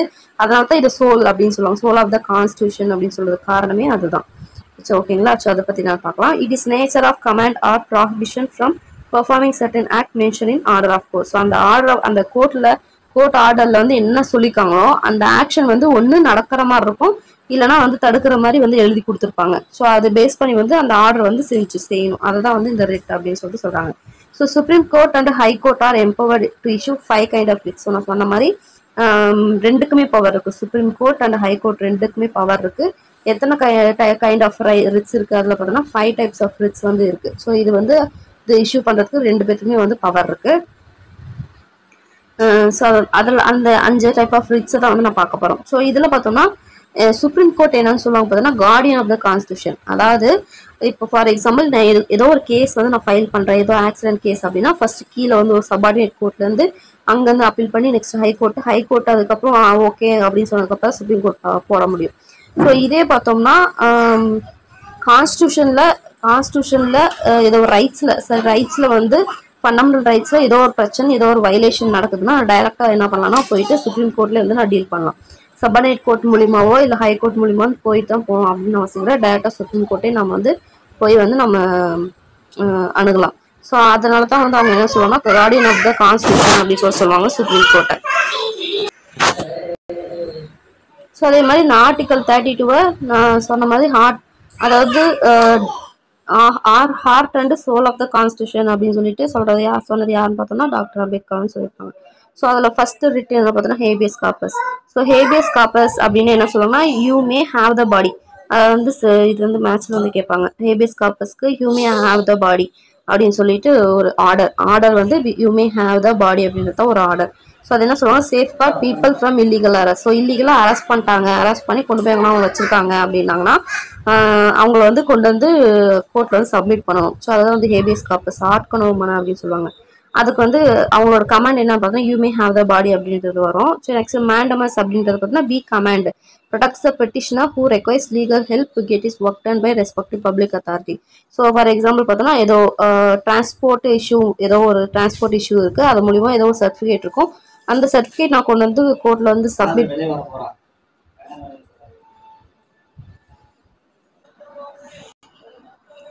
ஸோ மேண்டமஸ் என்ன பண்ணுவாங்கன்னா சொன்ன மாதிரி இப்போ டிராஃபிக் ரிலேட்டட் ஏதோ ஒன்று கேஸ், ஏதோ என்னோட ஃபண்டமெண்டல் ரைட்ஸ் வந்து மீறி போச்சு, இங்கே மட்டும் ரைட்ஸ்ல மொத்தமாக ஏதோ ஒன்று பிரச்சனை ஆயிடுச்சு, நான் கேஸ் வந்து இது பண்ணிட்டேன். ஸோ இப்போ வந்து பெட்டிஷனர் என்ன பண்ணுவாங்கன்னா ஒரு லீகல் ஹெல்ப் வந்து எனக்கு தேவை, அந்த சர்டிஃபிகேட்ஸோ ஏதோ ஒன்று தேவை அப்படின்னும் போது அந்த ரெஸ்பெக்டிவ் இப்போ ரெஸ்பெக்டிவ் பப்ளிக் அத்தாரிட்டினா யாருன்னா இப்போ டிராஃபிக்னா டிராஃபிக் டிபார்ட்மெண்ட். ஸோ அவங்க கிட்ட போய் அந்த சர்டிஃபிகேட் வாங்கிட்டு வரும்போது அவங்க கொடுக்கல அப்படின்னா நம்ம போய் கொடுக்கலப்பா அப்படின்னு சொன்னோம்னா அவங்க என்ன பண்ணுவாங்க மேண்டமஸ் அப்படின்ற ஒரு ரிட் ஆர்டர் வந்து போட்டு கொடுப்பாங்க. நம்ம போய் கொடுத்தாங்கன்னா அவங்க கண்டிப்பாக கொடுத்தாகணும். ஸோ இந்த மாதிரி போடுறது தான் பார்த்தோம்னா மேண்டமஸ். அது எப்படி ஆரம்பிக்கும்னா வி கமாண்ட் அப்படின்னு சொல்லிட்டு வரும். ஓகேங்களா? So okay. நெக்ஸ்ட் ப்ராஹிபிஷன் அப்படின்னா it prohibits a subordinate court from acting beyond is jurisdiction. அதாவது ப்ராஹிபிஷன் அப்படின்னா என்ன அர்த்தம்னா இப்போ வந்து சபார்டினேட் கோர்ட் வந்து இருக்குன்னா சபார்டினேட் கோர்ட்டுக்கு இது இவ்வளவுதான் ரைட்ஸ் இருக்கும், இதுக்கு மேல நீ தாண்டி வந்து அவங்களால வந்து போய் செயல்பட முடியாது. சப்போஸ் வந்து அவங்க அதை அவங்களோட ஜூரிஸ்டிகேஷனுக்கு மீறி அவங்க போய் வந்து செய்யறாங்க, ஒரு ஆக்ஷன் ஏதோ பண்றாங்க அப்படின்னா அதை தடுக்கக்கூடியதுதான் பார்த்தோம்னா இந்த ப்ராஹிபிஷன் ரிட் அப்படிங்கிறது. ஓகேங்களா? சர்டியாரி அதுதான் அந்த அதுக்கு வந்து அந்த இது கமெண்ட் மாதிரி எதுவுமே கிடையாது. அடுத்து பார்த்தோம்னா சர்டியாரி அப்படின்னா டு பி சர்டிஃபைட் அப்படின்னு சொல்லிட்டு வரும். அதாவது it quashes an order issued by subordinate court by over stepping is jurisdiction. அதாவது இந்த சர்டியாரி அப்படின்ற ஒரு இது வந்து ரிட் வந்து போட்டாங்க அப்படின்னோம்னா இப்போ ஒரு சபார்டினேட் கோர்ட் வந்து ஏதாவது ஒரு ஆர்டர் வந்து இஷ்யூ பண்ணிடுச்சுன்னா அந்த இஷ்யூவை வந்து குவாஷ் அப்படின்னு நசுக்கிட்டு அந்த ஜூரிஸ்டிகேஷன் இப்போ இந்த சர்டியாரி மூலமா எதா கமெண்ட் வந்திருக்கோ அது வந்து அங்கே வந்து நிற்கும் அப்படின்னு சொல்றாங்க. அதுதான் சர்டியாரி. ஸோ வந்து சபார்டினேட் கோர்ட்டுக்கு வந்து ஏதோ ஒரு ஓவர் ஸ்டெப் பண்ணிட்டாங்க, ஜூரிஸ்டிகேஷன் ஓவர் ஸ்டெப் பண்ணி இது தேவையில்லாம வந்து ஏதோ பண்ணிட்டாங்க அப்படின்னா நான் போய் சர்டியாரி அப்படின்ற ஒரு ரிட் வந்து வாங்கிட்டு வரேன், சுப்ரீம் கோர்ட்ல போய் வாங்கிட்டு வரேன், சுப்ரீம் கோர்ட்லயோ ஹைகோர்ட்லயோ வாங்கிட்டு வந்துட்டேன்னா அப்ப வந்து என்ன பண்ணோம் அவங்க கொடுத்த ஆர்டர் அந்த ஓவர் ஸ்டெப் பண்ணி கொடுத்தாங்க இல்லையா, அத்துமீறி கொடுத்தாங்க இல்லையா, அந்த ஆர்டரை வந்து குவாஷ் பண்ணி நசுக்கிட்டு இவங்க என்ன வந்து தீர்ப்பு கடைசியாக கொடுத்தாங்களோ அதுதான் வந்து செல்லுபடி ஆகும். அதுதான் வந்து சர்டியாரி. அதெல்லாம் சொல்லுவாங்க டு பி சர்டிஃபைட். இதெல்லாம் வந்து ப்ரீவியஸ் இயர் கொஸ்டின். ஸோ அதனால மக்களே ஏதோ பைத்தியக்காரமே பேசுறேன்னு சொல்லிட்டு நிற்காம நோட் பண்ணி வச்சுக்கோங்க, ரொம்ப முக்கியமான ஒரு விஷயம். அடுத்து பார்த்தோம்னா கியோ வாரண்டோ. கியோ வாரண்ட்னா என்னன்னு சொல்லுவாங்கன்னா வாட் இஸ் யுவர் அத்தாரிட்டி அப்படின்னு சொல்லிட்டு சொல்றதுதான் பார்த்தோம்னா கியோ வாரண்டோ. அதாவது இது இல்லீகல் மேனர் மூலியமோ அதாவது லஞ்சம் கொடுத்தோ இல்ல பரிசு பொருட்கள் அந்த மாதிரி ஏதோ ஒன்று கொடுத்தோ இந்த பப்ளிக் ஆஃபீஸ் இருப்பாங்க இல்லையா அவங்கள வந்து என்ன பண்ணுவாங்கன்னா தப்பான வேலையை தூண்டுவாங்க இல்லையா, அதை ப்ரிவென்ட் பண்றது தான் வந்து கியோ வாரண்டோ. ஓகேங்களா? வாரண்ட் அப்படின்வாங்களா உங்களோட அத்தாரிட்டி என்ன, ஏன் அப்படி நீங்க பண்ணீங்க அப்படின்னு சொல்லிட்டு ஒரு கேட்கற மாதிரி ஒரு கொஸ்டின் கேட்கறது தான் அந்த வாட் இஸ் யுவர் அத்தாரிட்டி அப்படின்றதா கியூ வாரண்டா. அஞ்சுமே ரொம்ப முக்கியம், அந்த முக்கியம். அதே மாதிரி அந்த கீவேர்ட்ஸ் ரொம்ப ரொம்ப முக்கியம். பார்த்து நோட் பண்ணி வச்சு படிச்சுக்கோங்க. ஓகேங்களா? ஓகே. இது வரைக்கும் வந்து அந்த ஃபண்டமெண்டல் ரைட்ஸ் ஃபுல்லாவே எக்ஸ்பிளைன் பண்ணியாச்சு. அடுத்து பார்த்தோம்னா மற்ற அதோட எக்ஸ்ட்ரா இன்ஃபர்மேஷன்னா அந்த ரைட்ஸ் வந்து என்னென்னலாம் வந்து நடக்கும், சிலதெல்லாம் வந்து கேன்சல் ஆயிரும் சில டைம் எமர்ஜென்சி சுச்சுவேஷன்ல அப்படிலாம் பார்த்தோம் இல்லையா. ஸோ அந்த மாதிரி எமர்ஜென்சி சுச்சுவேஷனா என்ன சுச்சுவேஷன், அப்போ என்ன பண்ணுவாங்க, எந்தெந்த ரைட்ஸ்லாம் வந்து ஸ்டாப் பண்ணிடுவாங்க, சஸ்பெண்ட் பண்ணிடுவாங்க, எது மட்டும் இருக்கும் சஸ்பெண்ட் பண்ண மாட்டாங்க அப்படின்றத பற்றி தான் நான் பார்க்க போகிறோம். எது பார்த்தோம்னா இந்தியன் சிட்டிசன்ஸ்க்கு ஃபண்டமெண்டல் ரைட்ஸ், எது ஃபாரினர்ஸ்க்கு வந்து இல்லை அப்படின்றத பற்றி எல்லாமே பார்க்க போகிறோம். சரி பார்க்கலாம். ஸோ பிரசிடென்ட் வந்து ஏதோ ஒரு எமர்ஜென்சி ப்ரொக்ளமேஷன் வந்து அறிவிச்சிட்டாரு. அதாவது 3 வந்து அறிவிப்பார். ஒன்று என்னன்னு பார்த்தோம்னா ஆர்டிகல் 352. இது பார்த்தோம்னா நேஷனல் லெவல் எமர்ஜென்சி. இந்த வார் இந்த மாதிரி ஏதாவது இருந்துச்சு சைனாவுக்கும் நம்மளுக்கோ இல்லை பாகிஸ்தானுக்கும் நம்மளுக்கோ ஏதோ ஒரு அந்த மாதிரி நாட்டுக்கு நம்மளுக்கும் வந்துச்சுன்னா வார் நடக்க பார்த்தோம்னா நேஷனல் எமர்ஜென்சி அப்படின்னு சொல்லுவாங்க. ஓகேங்களா. இல்ல அப்படின்னு சொன்னா இன்னொரு விஷயம் எப்படி நடக்கும்னா, இப்ப நாட்டுக்குள்ளாரே வந்து ஏதோ ஒரு கலவரம் பண்ணிட்டு இருக்காங்க. ஆம், ஆம், அந்த மாதிரி வந்துச்சுன்னா இது இஷ்யூ பண்ணுவாங்க, நேஷனல் எமர்ஜென்சி இஷ்யூ பண்ணுவாங்க. அதாவது நாட்டுக்கு நாடு, அந்த ஸ்டேட்டுக்கு ஸ்டேட் ஏதோ ஒரு பிரச்சனை நடந்துட்டு இருக்கும். அந்த மாதிரி நடந்துச்சுன்னா அது ஒரு, அதாவது வெளிநாட்டுக்கும் நம்மளுக்கும் ஏதோ ஒரு கலவரமோ இல்ல உள்ள வந்து ஏதோ ஒரு கலவரம் அந்த மாதிரி ஏதாவது நடந்துச்சுன்னா நேஷனல் எமர்ஜென்சி பண்ணுவாங்க. இன்னும் அதுக்கடுத்து பார்த்தோம்னா அந்த மாதிரி பிரசிடென்ட் வந்து ப்ரொக்ளமேஷன் வந்து பண்ணிட்டாரு, எமர்ஜென்சி வந்து ப்ரொக்ளம் பண்ணிட்டாரு, 352 ஆர்டிகல் படி பண்ணிட்டாங்க அப்படின்னு பண்ணிட்டாங்கன்னா ஆர்டிகல் 19 பார்த்தோம்னா ஆட்டோமேட்டிக்கலா சஸ்பெண்ட் ஆயிரும். அதுக்கு வந்து எந்த வித அமெண்ட்மெண்ட்டும் பாஸ் தேவை பண்ண கிடையாது, எதுவுமே அறிவிப்போ பண்ண தேவையில்ல. ஆர்டிகல் 19 வந்து ஆட்டோமேட்டிக்கா வந்து சஸ்பெண்ட் ஆயிரும். ஸோ ஆர்டிகல் 19 நம்ம என்னன்னு பார்த்தோம், இந்த ஃப்ரீடம் டு ஸ்பீச், அந்த அசம்பிளி இதெல்லாம் நான் பார்த்தோம் இல்லையா, speech, expression, assembly, association, movement, இந்த மாதிரி 6 ஃபண்டமெண்டல் ஃப்ரீடம் பார்த்தோம் இல்லையா, அந்த மாதிரி அந்த ஆர்டிகல் 19 வந்து சஸ்பெண்ட் பண்ணிடுவாங்க. ஏன்னா வந்து அப்போ அந்த டைம்ல ஏதோ ஒரு வார் நடந்துட்டு இருக்க டைம்ல போயிட்டு அசம்பிளி வச்சுக்கிட்டோ இல்லை மேடை போட்டு பேசிட்டு இருந்தா நல்லாவா இருக்கும்? எவ்வளோ பிரச்சனை வரும், அதால எவ்வளோ பிரச்சனை, இன்னும் அதை தூண்டுற மாதிரி ஏதோ ஒரு பிரச்சனை ஏதோ ஒன்று ஆகும் இல்லையா. ஸோ அதனால என்ன பண்ணுவாங்கன்னா உடனே அந்த ஆர்டிகல் 19 ஆட்டோமேட்டிக்கலாக சஸ்பெண்ட் ஆயிருன்றது ரொம்ப ஃபர்ஸ்ட் வந்து ஒரு முக்கியமான பாயிண்ட். அது மாதிரி வேற என்ன பண்ணலாம், இது மட்டும் தான் சஸ்பெண்ட் ஆகுமா அப்படின்னு பார்த்தா அப்படிலாம் கிடையாது. இவர் வேற ஏதாவது வந்து நான் சஸ்பெண்ட் பண்ணணும்னு நினைக்கிறேன் அப்படின்னாலுமே வந்து இவர் ஒரு ஸ்பெசிஃபிக் ஆர்டர் கொடுக்கணும். இது வந்து ஆட்டோமேட்டிக்காக சஸ்பெண்ட் ஆகுறது. இது மற்றதுக்கு பார்த்தோம்னா இது வந்து ஆர்டர் போடணும், அமெண்ட்மெண்ட்லாம் பாஸ் பண்ணி பிரைம் மினிஸ்டர் கிட்ட, பார்லிமெண்ட் கிட்ட, இவங்ககிட்டலாம் வந்து ஓகே எல்லாம் வாங்கி அதுக்கப்புறம் வந்து பாஸ் பண்றது, அந்த மாதிரி இவர் வந்து பண்ணலாம். அதே மாதிரி பார்த்தோம்னா இவர் மாதிரி பண்றாரு இல்லையா, அந்த ஆட்டோமேட்டிக்கலா சஸ்பெண்ட் ஆகிறது தவிர இவர் வந்து ஏதோ ஒன்று சஸ்பெண்ட் பண்ணணும்னு நினைச்சு பண்றாரு இல்லையா, அதுக்கு பார்லிமெண்டோட அப்ரூவல் வந்து கண்டிப்பா வந்து தேவை. பார்லிமெண்டோட அப்ரூவல் எல்லாம் எதுவுமே பண்ண முடியாது, பிரசிடென்டாலே எதுவுமே பண்ண முடியாது, அவர் வந்து சஸ்பெண்ட் பண்ண முடியாது. ரொம்ப முக்கியமான ஒரு பாயிண்ட்.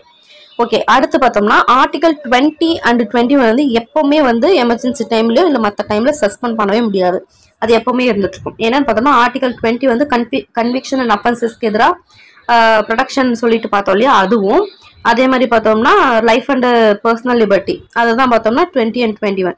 அது வந்து எப்பவுமே வந்து சஸ்பெண்ட் ஆகாது, எமர்ஜென்சி டைம்ல இருந்தாலும் சரி மற்ற டைம்ல இருந்தாலும் சரி. ஓகே, இது ரெண்டு எப்பப்ப சஸ்பெண்ட் ஆகும், எது சஸ்பெண்ட் ஆகாதுன்னு சொல்லிட்டு பார்த்துட்டோம். அடுத்த பாயிண்ட் என்னன்னு பார்த்தோம்னா பார்த்தோம் இந்தியன் சிட்டிசனுக்கு வந்து இது எல்லாமே இருக்கு. பட் வந்து ஃபாரினர்ஸ்க்கு வந்து பார்த்தோம்னா ஒரு சில குறிப்பிட்ட இதெல்லாம் வந்து இல்லை அப்படின்னு சொல்லிட்டு பார்த்தோம், ஃபண்டமெண்டல் ரைட்ஸ்லாம் இல்லைன்னு பார்த்தோம். ஸோ அது என்னென்ன அப்படின்னு சொல்லிட்டு தான் நான் பார்க்க போறோம். ஸோ சிட்டிசன்ஸ்க்கு, இந்தியன் சிட்டிசன்ஸ்க்கு மட்டுமே என்ன அப்படின்னு பார்த்தோம்னா 15, 16, 19, 29, 30. ஸோ இதை வந்து நீங்கள் இப்படி நம்பரை ஞாபகம் வச்சுன்னா கண்டிப்பாக மறந்துடுவீங்க. ஸோ இது என்ன அப்படின்னு சொல்லிட்டு ஃபேக்டா ஞாபகம் வச்சுக்கோங்க. ஸோ 15 நம்ம என்னன்னு பார்த்தோம், ஈக்குவல் பிஃபோர் லா அப்படின்னு பார்த்தோமா, equal before law, discrimination against இது அப்படின்னு சொல்லி பார்த்தோம் இல்லையா, அது வந்து இந்தியன் சிட்டிசன்ஸ்க்கு மட்டும் தான். 16 என்னது, பப்ளிக் ஆப்பர்ச்சுனிட்டி, வேலை வாய்ப்பு. அது அடுத்து 19 என்ன பார்த்தோம், அந்த மேடை பேசுறது, அந்த ரைட்ஸ், அந்த என்னது ஃபண்டமெண்டல் ரைட்ஸ் பார்த்தோம் இல்லையா, மேடை போட்டு பேசுறது, அதுக்கப்புறம் பார்த்தோம்னா அசோசியேஷன் ஆரம்பிக்கிறது, இதெல்லாம் இந்தியன்ஸ்க்கு மட்டும் தான். 29, 30 பார்த்தோம்னா அந்த கல்ச்சரல் அண்ட் எஜுகேஷனல் இது வந்துச்சு இல்லையா, மைனாரிட்டிஸ் வந்து எஜுகேஷன் இன்ஸ்டிடியூஷன் ஃபார்ம் பண்ணிக்கலாம், அதேமாதிரி மைனாரிட்டிஸ் லாங்குவேஜஸ் இதை வந்து ப்ரொடெக்ட் பண்ணிக்கலாம் அப்படின்னு சொல்லிட்டு நம்ம 2 பார்த்தோம். ஸோ அது ரெண்டுமே பார்த்தோம்னா இந்தியன் சிட்டிசன்ஸ்க்கு மட்டும் தான். ஸோ இப்படியாக இந்த 3, 4, 5 இது பார்த்தோம்னா ஃபுல் அண்ட் ஃபுல் என்னது, இந்தியன் சிட்டிசன்ஸ்க்கு மட்டும் தான். Indian citizens and others, Indian சிட்டிசன்ஸ்க்கும் இருக்கு, அதர்ஸும் இருக்குன்னா இந்த 5 தவிர மீதி எல்லாமே எல்லாத்துக்குமே இருக்கு அப்படின்னு சொல்லிட்டு சொல்றாங்க, அவ்வளோதான். ஸோ இந்த 5 மட்டும் ஞாபகம் வச்சிங்கன்னா மீதி எல்லாமே தெரிஞ்சிடும். ஓகேங்களா, அவ்வளோதான், இது அவ்வளோதான், முடிஞ்சு போச்சு. ஸோ இப்படியாக நம்ம ஃபண்டமெண்டல் ரைட்ஸ் வந்து முடிச்சிட்டோம். ஸோ ரொம்பவே முக்கியமான ஒரு topic fundamental rights, 3rd part. அடுத்து நான் பார்க்க போகிறோம்னா பார்ட் 4. இதுக்கு அடுத்த பார்ட்டான பார்ட் 4 டிபிஎஸ்பி, அதாவது directive principle of state policy அப்படின்றத நான் பார்க்க போகிறோம், ரொம்பவே முக்கியம். ஸோ 35 முடிஞ்சிச்சு. இது பார்த்தோம்னா 36ல ஆரம்பிக்கும், 36ல ஆரம்பிச்சு 51 வரைக்கும் டிபிஎஸ்பி வந்து வரும். டைரக்டிவ் பிரின்சிபல் ஸ்டேட் பாலிசி தான் டிபிஎஸ்பின்வாங்க. 36ல இருந்து 51 வரைக்கும் 36 வயது நிலையே ஞாபகம் வச்சுக்கோங்க. 36 வயசுலேருந்து 50 வயசு வரைக்கும் அப்படின்னு சொல்லிட்டு ஞாபகம் வச்சுக்கோங்க. 51, சரிங்களா. அடுத்து இது வந்து பார்ட் 4. ஸோ ஓகே, நம்ம அது வந்து ஃபண்டமெண்டல் ரைட் வந்து யூஎஸ்ஏவை இன்ஸ்பயர் பண்ணி பண்ணாங்கன்னா, இந்த டிபிஎஸ்பி எதை இன்ஸ்பயர் பண்ணி பண்ணாங்கன்னு பார்த்தோம்னா அயர்லாண்டை இன்ஸ்பயர் பண்ணி அப்படின்ற கண்ட்ரியில் இருக்கிற டிபிஎஸ்பி இன்ஸ்பயர் பண்ணி வந்து நம்ம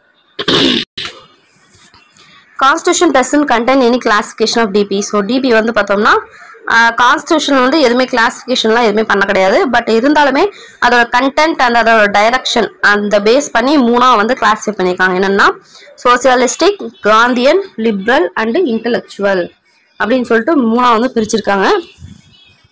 ஸோ இதில் பார்த்தோம்னா அந்த இது வந்து சோசியலிட்டிக்கில் என்னென்ன ஆர்டிக்கல் வரும், காந்தியனில் என்னென்ன வரும், லிபரல் இன்டெலெக்சுவலில் என்னெல்லாம் வரும் அப்படின்னு சொல்லிட்டு நம்ம கிளாஸிஃபை பண்ணியிருக்காங்க போட்டிருக்காங்க. இந்த பாக்ஸ் வந்து ரொம்பவே முக்கியம். இதுல இருந்து அடிக்கடி கொஸ்டின் கேட்டே இருக்காங்க. எப்படி கேட்பாங்கன்னா இந்த ஆர்டிகல் வந்து கொடுத்துட்டு இப்போ 41 இருக்கா, article 41 of DPSP belongs to which கேட்டகரின்னு சொல்லி கொடுத்துருவாங்க. Socialistic, Gandhian, liberal, intellectual, socio economic ஏதோ ஒன்று வந்து கொடுத்துருவாங்க. ஸோ நம்ம வந்து என்னது இது என்னன்னு தெரிஞ்சால் மட்டும் தான் நம்ம வந்து கிளாஸிஃபிகேஷன் என்னன்னு தெரிஞ்சால் மட்டும் தான் நம்ம போட முடியும். ஸோ அதனால இந்த டேபிளுக்கான ஃபர்ஸ்ட் இதோட எக்ஸ்பிளனேஷன் எல்லாமே படிச்சுட்டு அதுக்கப்புறம் வருவோம். ஏன்னா மொத்தமாக எடுத்தோன்னே நம்பர் படிச்சோம்னா ஒன்றுமே புரியாது. ஓகேங்களா? சரி, ஓகே, இங்கே போகலாம். ஸோ இது வந்து ஒரு நான் ஜஸ்டிஃபையபிள் இன் நேச்சர், அதாவது நேச்சுரல், அதாவது ஜஸ்டிஃபை பண்ணுற மாதிரிலாம் வந்து இருக்காது. உட்காந்து இதை நீங்கள் வந்து பண்ணியே ஆகணும் அப்படின்ற மாதிரி ஒரு அறிவுரை மாதிரி மட்டும்தான். ஸோ அதனால தான் நான் ஜஸ்டிஃபையபிள் இன் நேச்சர் அப்படின்றாங்க.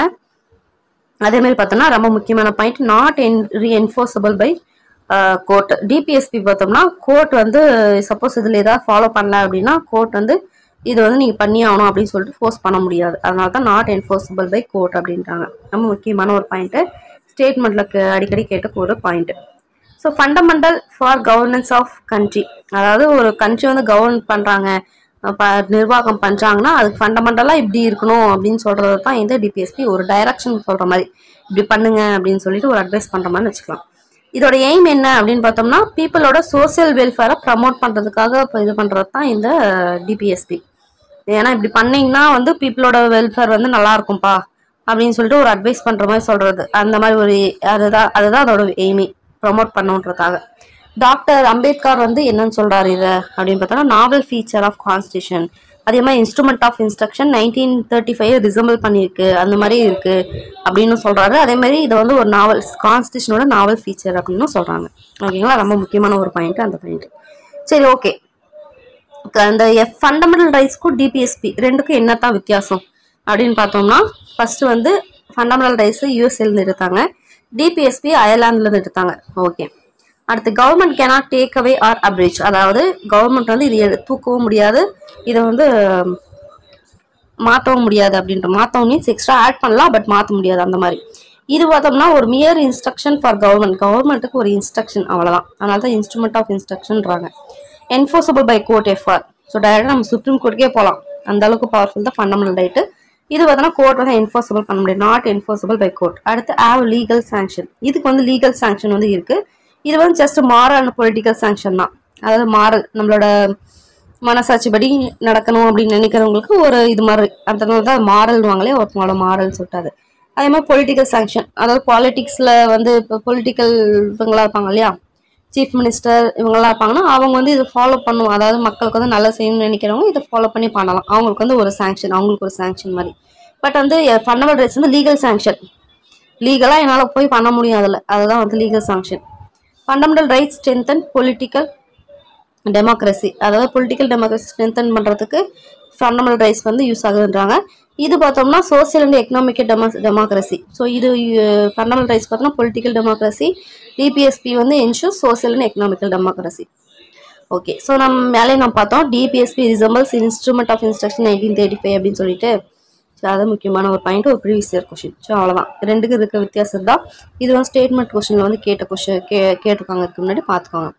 அதே மாதிரி இந்த டிபிஎஸ்பியை கான்ஷியன்ஸ் ஆஃப் கான்ஸ்டியூஷன் அப்படின்னு சொன்னது யாருன்னு பார்த்தோம்னா கிரான்வில்லி ஆஸ்டின் அப்படின்றவர் தான் இந்த டிபிஎஸ்பியை கான்ஷியன்ஸ் ஆஃப் கான்ஸ்டியூஷனோட மனசாட்சி அப்படின்றாரு. ஸோ மனசாட்சினா என்னன்னு அர்த்தம், மனசாட்சின்றது நம்மளுக்கு நல்ல விஷயத்த வந்து நிறைய சொல்லும். நம்ம என்ன பண்ணுவோம், நான் வந்து கேட்கணும் நல்லவங்க, இப்போ ரொம்ப நல்லவங்களா இருக்காங்க அப்படின்னா என்ன பண்ணுவோம், சரி ஓகே இப்போ மனசாட்சி வந்து உறுத்துது, இது வந்து செய்யக்கூடாதுன்னு சொல்லி விட்டு போயிடுவாங்க.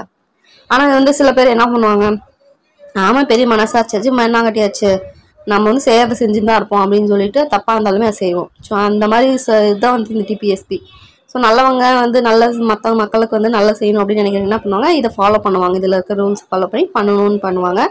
ஆனால் இதே வந்து சில அரசியல்வாதிங்க என்ன பண்ணுவாங்க, என்னது இதாச்சு அந்த மண்ணாங்கட்டியாச்சுன்னு சொல்லிட்டு போகிற மாதிரி, ரூல்ஸ் ஆச்சு மண்ணாச்சு, நான் இப்படி தான் பண்ணுவேன், என்னோட சுயநலத்தை தான் நான் பண்ணுவேன் அப்படின்னு நினச்சிட்டு அதை பற்றி மனசாட்சி பற்றி கண்டுக்கவே மாட்டாங்க இல்லையா, அந்த மாதிரி வந்து போவாங்க. ஸோ அந்த மாதிரியான அப்படியாப்பட்டது தான் இந்த டிபிஎஸ்பி. ஐ திங்க் இது வந்து டெட் லெட்டர்னு சொல்லிட்டு ஒருத்தர் சொல்லுவாங்க. யார் சொல்லுவாங்கன்னா, அதாவது நிறைய பேர் இதை அசிங்கப்படுத்தி இந்த இது எதுக்கு கொண்டு வந்தாங்கன்ற மாதிரி அசிங்கப்படுத்தி நிறைய வந்து யூஆலஜி இப்போ பிரியமல் புக் வந்து இப்படி பாராட்டினாங்களோ அந்த மாதிரி இதை வந்து அசிங்கப்படுத்தி நிறைய சொல்லியிருப்பாங்க. ஸோ ஓகே, அதை பின்னாடி பார்க்கலாம். இப்போ நீங்கள் பார்க்க வேண்டியது பார்த்தோம்னா கான்ஷியன்ஸ் ஆஃப் கான்ஸ்டியூஷன்ஸ் வந்து கிராண்ட் விலாஸ்டன். ஓகே, ஸோ நியூவாக வந்து இப்போ என்னென்னலாம் வந்து டிபி வந்து ஆட் பண்ணியிருக்காங்க அப்படின்னு பார்க்கும்போது 42nd அமெண்ட்மெண்ட் ஆக்ட் 1976 படி 4 நியூ டிபி வந்து ஆட் பண்ணியிருக்காங்க. ஸோ வந்து கேட்கலாம், அதாவது 42nd கேட்டிருக்காங்க ப்ரீவியஸ் இயர் கொஸ்டினில் 42nd அமெண்ட்மெண்ட் ஆக்ட் படி ஆட் பண்ண 4 நியூ டிபி என்ன அப்படின்னு சொல்லி கேட்டு ஒரு இதை மட்டும் மாற்றி கொடுத்து இது எது வந்து இல்லை அப்படின்னு சொல்லிட்டோம், இல்லை சம்திங் 2 மாற்றி கொடுத்துட்டு 2 இதில் வந்து எது கரெக்டாக எது தப்பு இந்த மாதிரி கொஸ்டின் வந்து கேட்டிருந்தாங்க. ஓகேங்களா, ஸோ அதனால் இந்த 4மே தெரிஞ்சது மிகவும் முக்கியம். ஃபஸ்ட்டு பார்த்தோம்னா ஆர்டிகல் 39 என்ன சொல்லுவாங்க, to secure opportunity for healthy development of children. So வந்து சில்ட்ரனோட ஹெல்த்தி டெவலப்மெண்ட்கான ஆப்பர்ச்சுனிட்டி செக்யூர் பண்ணுறது தான் இந்த ஆர்டிகல் 39. இதில் 39A என்ன அப்படின்னு பார்த்தோம்னா, promote equal justice and to provide free legal aid to poor. அதாவது ரொம்ப கஷ்டப்படுற எளிய மக்களுக்கு ஃப்ரீயாக லீகல் எய்டு, அதாவது இந்த கேஸ்லாம் வந்து ஃப்ரீயாக வந்து பண்ணி கொடுக்குறது, இந்த மாதிரி பண்ணுறது, ஈக்குவல் ஜஸ்டிஸ் அவங்களுக்கும் நீதி வந்து வழங்க ஏற்பாடு பண்ணுறது, இதுதான் வந்து இதை பற்றி சொல்கிற ஆர்டிகல் தான் 39A. அடுத்து பார்த்தோம்னா 43A. இது பார்த்தோம்னா என்னென்னா, அதாவது இந்த மேனேஜ்மெண்ட் இண்டஸ்ட்ரீஸோட மேனேஜ்மெண்ட்லாம் இருக்கு இல்லையா, அதில் பார்ட்டிசிபேட் பண்ணுறதுக்கு ஒர்க்கர்ஸ்க்கு வந்து அதிகாரம் இருக்குது அப்படின்னு சொல்கிற ஒரு இதை சொல்கிறது தான் 43A. To secure the participation of workers in the management of இண்டஸ்ட்ரின்னு சொல்கிறது 43A. அடுத்து கடைசியாக இருக்கிறது 48A. இது என்னென்னு பார்த்தோன்னா, protect and improve the environment and to safeguard forest and wildlife. So இது வந்து ஃபாரஸ்ட் அண்ட் வைல்ட் லைஃப் வந்து சேஃப்கார்ட் பண்ணணும், என்விரான்மெண்ட் வந்து இம்ப்ரூவ் பண்ணோம் அப்படின்னு சொல்கிறது தான் இந்த 48. இந்த 4 வந்து 42nd அமெண்ட்மெண்ட் ஆக்ட் 1976 படி ஆட் பண்ணாங்க. ஸோ ஃபஸ்ட் என்ன 39 குழந்தைங்களுக்கு வந்து டெவலப்மெண்ட், அந்த ஹெல்த்தி டெவலப்மெண்ட் ஆஃப் சில்ட்ரன் வந்து ப்ரமோட் பண்ணுறதுக்கு ஆப்பர்ச்சுனிட்டி அது. அடுத்து 39A என்னது, புவர் எளிய மக்களுக்கு வந்து to promote equal justice and to provide free legal eight, அது வந்து 39A. அடுத்து 43A. இது பார்த்தோம்னா மேனேஜ்மெண்ட்டில் வந்து ஒர்க்கர்ஸ் வந்து பார்ட்டிசிபேட் பண்ணுறத வந்து சொல்கிறது தான் வந்து பார்த்தோம்னா 43A. 48A என்னன்னு பார்த்தோம்னா, என்விரான்மெண்ட் வந்து இம்ப்ரூவ் பண்ணும், ப்ரொடக்ட் பண்ணும், அதே மாதிரி வைல்ட் லைஃப் அண்ட் ஃபாரஸ்ட்டும் ப்ரொடக்ட் பண்ணி இம்ப்ரூவ் பண்ணும் அப்படின்னு சொல்கிறது தான் 48A. ஓகேங்களா, இது வந்து 42nd அமெண்ட்மெண்ட் ஆக்ட் 1976 மூலமாக ஆட் பண்ண 4 டிபி ரொம்பவே முக்கியமான ஒரு பாயிண்ட். அடுத்து 86th அமெண்ட்மெண்ட் ஆக்ட் ஆஃப் 2002. நம்ம ஏற்கனவே ஃபண்டமெண்டல் ரைட்டில் பார்த்தோம் 21A அப்படின்னு சொல்லி ஒன்று பார்த்தோம் இல்லையா, எலிமெண்ட்ரி எஜுகேஷன். ஸோ இது வந்து ஃபஸ்ட்டு அந்த ஆர்டிகல் 45ல் வந்து இருந்திருக்கும், ஜஸ்ட் வந்து ஒரு இன்ஸ்ட்ரக்ஷன் மாதிரி தான் இருந்திருக்கும். வாஜ்பாய் அவர்கள் என்ன பண்ணுவார்னா 86th அமெண்ட்மெண்ட் ஆக்ட் 2002 அப்படின்ற ஒரு அமெண்ட்மெண்ட் போட்டு, இல்லை இது வந்து டிபிஎஸ்பி ஒரு இன்ஸ்ட்ரக்ஷனாக இருக்காது, இது வந்து ஒரு ரைட்டாக இருக்கணும், ஒரு ரைட்ஸாக இருக்கணும், ஃபண்டமெண்டல் ரைட்ஸாக இருக்கணும் அப்படின்னு சொல்லிட்டு 21Aல கொண்டு போய் இன்க்ளூட் பண்ணுவார். இது ஒன்று. அடுத்து இன்னும் நெக்ஸ்ட் என்னென்னா 97th அமெண்ட்மெண்ட் ஆக்ட் 2011. அதுபடி என்ன பண்ணுவாங்கன்னா, கோஆப்ரேட்டிவ் சொசைட்டியை வந்து இது பண்ணி போட்டுக்கிறது தான் இந்த 97th அமெண்ட்மெண்ட் ஆக்ட், அது ஒரு அமெண்ட்மெண்ட்.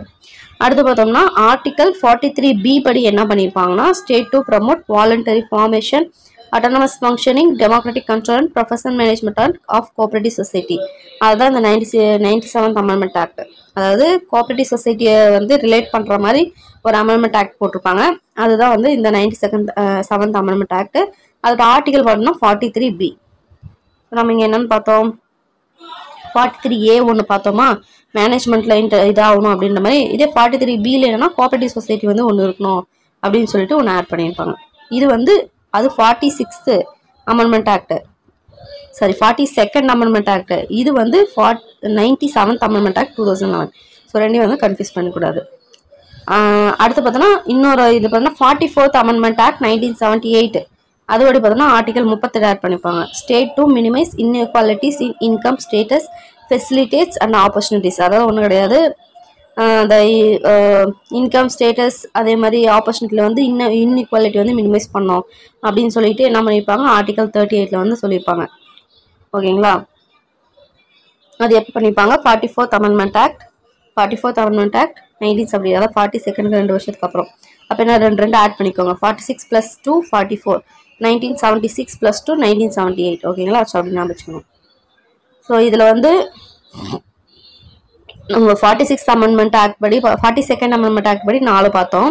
அதுக்கடுத்து பார்த்தீங்கன்னா 86th அமெண்ட்மெண்ட் ஆக்ட் படி நம்ம வந்து பார்த்தது என்னன்னு பார்த்தோம்னா 45th ஆர்டிக்கல் அதை வந்து சேஞ்ச் பண்ணிட்டு 21A வந்து தூக்கி போடுவாங்க. எலிமெண்ட்ரி எஜுகேஷன் ஃபண்டமெண்டல் ரைட்ஸ்லாம் போட்டுருவாங்க. அதுக்கடுத்து பார்த்தா 97th அமெண்ட்மெண்ட் ஆக்ட் 2011 படி என்ன பண்ணுவாங்கன்னா கோஆபரேட்டிவ் சொசைட்டி ரிலேட்டிவாக பேசியிருப்பாங்க. அது எந்த ஆர்டிக்கலில் இது பண்ணியிருப்பாங்க 43Bல. ஸோ 43A வந்து பார்த்தோம்னா மேனேஜ்மெண்ட்டில் பார்ட்டிசிபேட் பண்ணணும் ஒர்க்கர்ஸ். அது 43B இப்போ நம்ம பார்க்குறது என்னன்னா கோஆபரேட்டிவ் சொசைட்டி. ஸோ அடுத்து அதாவது கோஆபரேட்டிவ் சொசைட்டி தான் கீவேர்டு. கோஆபரேட்டிவ் சொசைட்டினாலே பார்த்தோம்னா 43B ஓகேங்களா. அடுத்து 44th அமெண்ட்மெண்ட் ஆக்ட் 1978 படி என்ன மாற்றினாங்கன்னா ஆர்டிகல் 38 ஒன்று போட்டாங்க. அதாவது பார்த்தோம்னா இன்கம் ஸ்டேட்டஸ் ஃபெசிலிட்டி ஆப்பர்ச்சுனிட்டியில் வந்து இன்இக்வாலிட்டி காட்டுறதை மினிமைஸ் பண்ணோம், சமமாக ட்ரீட் பண்ணோம் அப்படின்னு சொல்லிட்டு சொன்னது தான் இந்த ஆர்டிகல் 38. சரி ஓகே. கிரிட்டிசிசம் ஆன் டிபி சொன்னாங்களா, கிரிட்டிசைஸ் பண்ணுவாங்க இந்த டிபி வந்து அப்படின்னு சொல்லிட்டு. ஸோ அது யார் என்னென்னலாம் சொல்லியிருக்காங்கன்னு பார்க்கலாம். கேடி ஷா அப்படின்றது என்ன சொல்லுவாங்கன்னா பியர்ஸ் சூப்பர்ஃப்ளூயஸ் அப்படின்றாங்க. அதை செக் ஆன் எ பேங்க் அப்படின்னு சொல்லிட்டு அதை சொல்கிறாரு. அதுக்கடுத்து பார்த்தோன்னா நசருதீன் என்னன்னா no better then new year solution which are broken on 2nd of January. அதாவது ஃபஸ்ட்டு நியூ இயர் ரிசொல்யூஷன் சொல்லிட்டு ஒன்று எடுப்போம் நியூ இயர் அன்னைக்கு. இன்னைக்கு இந்த வருஷம் வந்து செய்யவே கூடாதுன்னு சொல்லிட்டு அப்போ என்ன பண்ணுவோம். ஆனால் அதே தான் வந்து 2வது நாளே வந்து அதை பிரேக் பண்ணிடுவாங்க இல்லையா. எல்லாருமே கிடையாது, ஒரு சில பேர், அதாவது மேக்ஸிமம் 1% தான் அதை ஃபாலோ பண்ணுவாங்க, மீதி எல்லாமே பிரேக் பண்ணிடுவாங்க இன்க்ளூடிங் மீ. ஸோ அந்த மாதிரியான ஒரு அந்த மாதிரி ஒரு விஷயம் தான் இந்த டிபிஎஸ்பி அப்படின்னு சொல்கிறது. யாருன்னு பார்த்தோம்னா நசருதீன். டிடி கிருஷ்ணமாச்சாரி அப்படின்றது என்னன்னா வெரிட்டபிள் டஸ்ட்பின் ஆஃப் சென்டிமெண்ட்ஸ். அதாவது இந்த சென்டிமெண்ட், அதாவது குப்பை தொட்டி, சென்டிமெண்ட் குப்பை தொட்டி அப்படின்னு சொல்லிட்டு அதை சொல்கிறாரு. ஸோ அந்தளவுக்கு இது வந்து ஆக்சுவலி ஒரு ப்ரீவியஸ் இயர் கொஷினு. அந்தளவுக்கு அதை கேவலமாக வந்து சொல்கிறாரு. ஸோ கேடிஷா என்ன சொல்கிறார் பிஎஸ் சூப்பர்ஃப்ளூயஸ். அதுக்கப்புறம் cheque on a bank. Nasruddin என்ன சொல்கிறாரு no better then new year resolution which are broken on 2nd of January. TT Krishnamachari என்ன சொல்கிறார் வெரிட்டபிள் டஸ்ட்பின் ஆஃப் சென்டிமெண்ட் அப்படின்னு சொல்லிட்டு சொல்கிறாங்க. ஸோ ஓகேங்களா, இது முடிஞ்சு. ஓகே, அடுத்து பார்க்கலாம். So okay, directives outside part 4. So part 4க்கு வெளியே பார்த்தோன்னா ஒரு சில இன்ஸ்ட்ரக்ஷன்லாம் வந்து கொடுத்துருப்பாங்க. ஸோ ஓகேங்களா, ஸோ அதை பற்றி தான் நான் பார்க்க போகிறோம். கேட்பாங்க டைரக்டிவ்ஸ் அவுட் சைட் பார்ட் 4 அப்படின்னு சொல்லிட்டு ஒரு 4-5 கொடுத்து மாற்றி கொடுத்து இது இருக்குது எது இல்லைன்னு சொல்லுவாங்க. அந்த மாதிரி 3 இருக்குது, 3ஐயும் பார்க்க போகிறோம். ஸோ ஃபஸ்ட்டு பார்த்தோன்னா 16 ஒன்று, பார்ட் 16ல் ஒன்று, பார்ட் 17ல் 2 இருக்கும். ஓகேங்களா, ஒன்று நல்லா பார்க்கலாம். ஸோ ஃபஸ்ட்டு ஆர்டிகல் 16ல் பார்ட் 16ல் ஆர்டிகல் 335 என்ன 335. So claims of SC and ST to services. So சர்வீசஸ்க்காக எஸ்சி எஸ்டிக்கு ஓட கிளைம் அதை பற்றி பேசுகிறது தான் ஆர்டிகல் 335 பார்ட் 16. 17ல் பார்த்தோன்னா ரெண்டுமே பார்த்தோம்னா லாங்குவேஜ் பார்த்தது. ஒன்று பார்த்தோன்னா 350A, அது பார்த்தோன்னா இன்ஸ்ட்ரக்ஷன் இன் மதர் டங்க்கு. இது 351 பார்த்தோன்னா டெவலப்மெண்ட் ஆஃப் ஹிந்தி. அவ்வளோதான். இது 3 பார்த்தோன்னா டைரக்டிவ்ஸ் அவுட் சைட் 4 பார்ட் 4. ஓகேங்களா, என்னென்னது ஆர்டிகல் 335 பார்ட் 16 அதுனா claims of ST to service. Article 350A பார்த்தோம்னா 17 இன்ஸ்ட்ரக்ஷன் இன் மதர் டங். அதுக்கடுத்தது ஆர்டிகல் 351 என்ன பார்த்தோன்னா பார்ட் 17 டெவலப்மெண்ட் ஆஃப் ஹிந்தி. ஓகேங்களா, முடிஞ்சு. அடுத்து மினிமம் வேஜஸ். ஸோ இது வந்து ரொம்ப முக்கியமான ஒரு இயர்ஸு, இது பார்த்துக்கலாம். அதுக்கப்புறம் டைரெக்டாக டிபிஎஸ்பி ஆர்டிகல்ஸ்குள்ளார போயிடலாம். இன்னும் போகவே இல்லையான்றீங்களா, என்ன பண்ணுறது. அதெல்லாம் நான் சொன்னது எல்லாமே எக்ஸாம் பாயிண்டில் வந்தது, அதாவது ப்ரீவியஸ் இயர் கொஸ்டினில் கேட்டது. அதாவது புக்கில் வந்தது இன்ஃபர்மேஷன் ஃபுல்லாகவே. அதில் எல்லாம் ஒவ்வொரு பாயிண்ட்டுமே வந்து ஏதோ ஒரு ப்ரீவியஸ் எஜுகேஷனில் வந்து கேட்டிருக்காங்க. அதே மாதிரி இந்த இயர்ஸுமே கூட கேட்டிருக்காங்க. சரி ஓகே, பார்க்கலாம். அதுக்கு ஒரு சின்ன ஒரு ப்ரீவியஸ் இயர் கொஸ்டின் ஒன்று நோட் பண்ணிக்க, பார்த்துக்கலாம். அது நான் ஒரு எக்ஸ்ட்ரா இன்ஃபர்மேஷன் மாதிரி பார்த்துக்கலாம். Which one of the following concept is not a rule of law. So rule of லான்றது ஏவி டைசி வந்து எழுதினாருன்னு சொல்லிட்டு நம்ம பார்த்தோம் இல்லையா. அதில் வந்து பார்த்தோம்னா எது இல்லை அப்படின்னு பார்த்தோம்னா ஜுடிஷியல் ஈக்குவாலிட்டி, அது பார்த்தோம்னா இல்லை. மற்றபடி natural justice, fair play, equity இது 3மே இருக்குது. ஜுடிஷியல் ஈக்குவாலிட்டி வந்து இல்லை. ஓகேங்களா, ஸோ ஓகே. ஸோ இந்த இயர்லாம் பார்க்கலாம் ஒன்றா. ஃபஸ்ட்டு வந்து மினிமம் வேஜஸ் ஆக்ட். இது எப்போ கொண்டு வந்தாங்க பார்த்தோன்னா 1948. Child labour prohibition and regulation act 1986. அதுக்கடுத்து மெட்டர்னிட்டி பெனிஃபிட் ஆக்ட், இது ஒரு ப்ரீவியஸ் இயர் கொஸ்டின். அதாவது எனக்கு ஞாபகம் வந்து ஒரு previous year question 1961. Equal remuneration act, இது ஒரு ப்ரீவியஸ் இயர் கொஸ்டின் 1976. இது ஒரு ப்ரீவியஸ் இயர் கொஸ்டின் இல்லை நிஜமாவே ப்ரீவியஸ் இயர் கொஸ்டின் தான். அதே மாதிரி இந்த wild life act forest conservation ரெண்டுமே பார்த்தோம்னா ஒரு ஸ்டேட்மெண்ட் கொஸ்டின்லேயே கேட்டிருக்காங்க, தனியாகவும் கேட்டிருக்காங்க, ஸ்டேட்மெண்ட் கொஸ்டினில் கேட்டிருக்காங்க. இது எனக்கு சரியாக ஞாபகம் இல்லை. ஸோ இது கேட்குறவங்க இது கேட்கறதுக்கு ரொம்ப நேரம் ஆகாது, அதனால படிச்சுக்கோங்க. ஓகேங்களா? சரி, okay. So minimum wages act எவ்வளோ? 1948. எப்படி நான் வச்சுக்கலாம்னா மினிமம் வேஜஸ் ஆக்டு 4-8 4-8. ஸோ 1 4s are 4, 2 4s are 8. 4க்கு அப்புறம் 8 வருமா? அப்படி லைனாக வந்துருக்கா? ஸோ அதை வச்சு நான் வச்சுக்கலாம். இதெல்லாம் கூட ஷார்ட்கட்டான்னு கேட்குறீங்களா? டக்குன்னு வந்து ஆப்ஷன் வந்து கொடுப்பாங்க. 1996, 1990, 2001, 1948 அப்படின்னு சொல்லி கொடுத்துருக்கும் போது மினிமம் வேஜஸ் ஆக்ட் சொல்லுங்கப்பா அப்படின்னு கொடுத்துருப்பாங்க. இல்லை ஒரு மேட்ச்லேயே கொடுத்துருக்காங்க. நான் பார்க்கும்போது டக்குன்னு நான் எங்கேயோ வந்து 4க்கு அப்புறம் 8, 1 2s are 8லாம் சொன்னாங்களே அப்படின்னு சொல்லி உங்களுக்கு டக்குன்னு ஞாபகம் வரும். ஓகேங்களா? ஸோ அதுக்காக தான் நம்ம மொக்கைன்னு நினைக்கிற ஒரு இது தான் வந்து பின்னாடி நம்மளுக்கு ஹெல்ப்ஃபுல்லாக இருக்கும், அதனால தான் யூஸ் பண்ணிக்கோங்க. ஸோ 1948. ஓகேங்களா? அடுத்து child labour prohibition and regulation act என்னென்னு பார்த்தோம்னா 1986. ஸோ இதே அப்படி நான் வச்சுக்கலாம் இல்லைங்களா? 9க்கு முன்னாடி என்ன? 8, 8க்கு முன்னாடி என்னது? 7 வரும். பட் இங்கே 6 வந்திருக்கு, 1 மிஸ் ஆயிடுச்சு. ஸோ 1986. ஓகேங்களா? அடுத்து மெட்டர்னிட்டி பெனிஃபிட் பார்த்தா 1961 அப்படின்றது வந்து ஞாபகம் வச்சுக்கோங்க. 1961. சரி, ஒரே ஒரு குழந்தை மட்டும் தான் பிறகு மெட்டர்னிட்டி என்னது? குழந்தைங்க அந்த இது ப்ரெக்னென்ட் டைமில் அவங்களுக்கு விடுப்பு கொடுக்குறதான பெனிஃபிட்ஸ், அந்த டைமில் ஏதாவது ஒரு அலவன்ஸ் அந்த மாதிரி கொடுக்குறது. ஸோ அதுதான் வந்து 1961. ஸோ ஒரே ஒரு குழந்தை பெற்றுக்கோமா, 6லாம் வேணாம் அப்படின்னு சொல்லுவாங்க இல்லையா? நம்ம 14 பெற்று பெருவாழ்வு 16 பெற்று பெருவாழ்வு வாழ்கன்னுவாங்க இல்லையா? ஸோ அந்த 16 வந்து அப்படியே திருப்பி போட்டுவாங்க, 61 அப்படின்னு சொல்லிட்டு திருப்பி போட்டுக்கோங்க. ஓகேங்களா? அடுத்து ஈக்குவல் ரெமுனரேஷன் ஆக்ட் அப்படின்னு பார்த்தா 1976.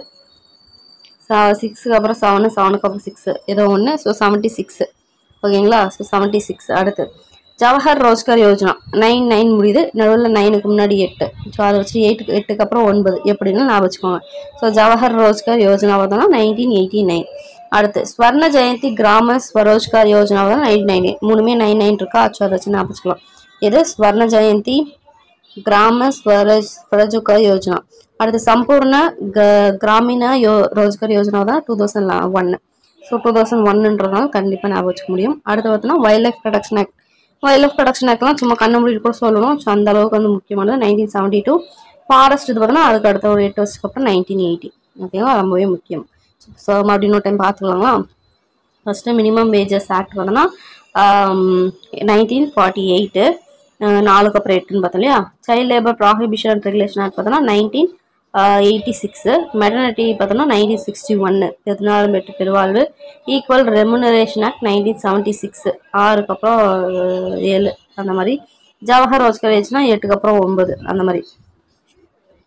ஸோ அடுத்து பார்த்தோம்னா ஸ்வர்ண ஜெயந்தி கிராம ஸ்வரோஜ்கர் யோஜனா பார்த்தோம்னா மூணுமே 9 வரும். சம்பூர்ண கிராமீண ரோஜ்கர் யோஜனா பார்த்தா 2001 வரும் நினச்சிக்கலாம். ஸோ வைல்ட் லைஃப் நாய் 72. Forest conservation 1980. ஓகேங்களா? ஓகே, அடுத்ததான் நம்ம உள்ளே போகிறோம். போகலாம் வாங்க. ஃபர்ஸ்ட் வந்து ஆர்டிகல் 36லேருந்து 51 பார்த்தோம் இல்லையா? ஸோ 36 என்னன்னா டெஃபினிஷன் ஆஃப் ஸ்டேட், அதை பற்றி சொல்கிறது தான் பார்த்தோம்னா 36. 37னா application of the principles contained in this act, nature and significance of DP. So டிபியோட சிக்னிஃபிகன்ஸ் என்ன, அதோட நேச்சர் என்ன, அதோட பிரின்சிபல்ஸ் என்ன, அதை பற்றி சொல்கிறது தான் வந்து 37. 38 என்னன்னா state to secure a social order for the promotion welfare of the people. So நம்ம பார்த்தோம் 38 வந்து நம்ம மேலே வந்து நம்ம பார்த்தோம் எதை பற்றி அமெண்ட் பண்ணாங்க இல்லையா? 44th Amendment Act 1978. 78, 38 சரியா? அதைப்படி பார்த்தோம் இல்லையா? ஸோ மினிமைஸ் இன்இக்வாலிட்டி இன்கம் ஸ்டேட்டஸ்ன்னு சொல்லிட்டு. ஸோ அதை தான் வந்து இங்கே 38 இருக்குது. அதாவது promotion of welfare of people, அதாவது வெல்ஃபேர் பீப்புள். ஸோ வந்து எப்படின்னா கொஸ்டின் கேட்கலாம், அந்த மாதிரி கொஸ்டின் கேட்கலாம், இப்படியும் வந்து கொடுக்கலாம். So welfare promotion of welfare of பீப்புள்னாலும் ஒன்று தான், அவங்களோட இன்இக்வாலிட்டிஸ் வந்து கம்மி பண்ணுறதுன்றதும் ஒன்று தான். ஓகேங்களா? ஸோ வந்து இது ஆர்டிகல் 38. 39 என்ன, certain principle of policy to be followed by state அப்படின்றது. ஸோ அதுக்கு அடுத்து பார்த்தோம்னா 39A வந்து நம்ம மேலேயே நம்ம பார்த்தோம் 42nd Amendment Act படி பண்ணாங்கன்னு சொல்லிட்டு, equal justice and free legal aid to women சொல்லிட்டு. ஸோ 40 அப்படின்னாலே என்னது, பஞ்சாயத்து, வில்லேஜ் பஞ்சாயத்து. ஸோ இது எப்படி ஞாபகம் வச்சுக்கலாம், 40 வயசு ஆனாலே பஞ்சாயத்து வில்லேஜுக்கு, அதாவது கிராமத்துக்கு போய் செட்டில் ஆயிடணும் ஃப்ரீயாக ஜாலியாக அப்படின்னு சொல்லிட்டு ஞாபகம் வச்சுக்கணும். அடுத்து என்ன பண்ணுறோம் 41ல் பார்த்தோன்னா right to work to education and to public assistance in certain case. அதாவது ரைட் என்னென்ன ரைட்ஸ் ஒர்க் பண்ணுறதுக்கு எஜுகேஷனுக்கு அதே மாதிரி பப்ளிக் வந்து அசிஸ்ட் பண்ணுறதுக்கு அந்த ரைட்ஸை பற்றி சொல்கிறது தான் ஆர்டிகல் 41. 42 என்னென்னு பார்த்தோம்னா provision for just and human condition of work and maternity relief. So maternity relief அதை பற்றி சொல்கிறது தான் வந்து பார்த்தோம்னா 42. அதுக்கடுத்து பார்த்தோம்னா 43 பார்த்தோம்னா living wage etcetera for workers. 43 என்னன்னு பார்த்தோம்னா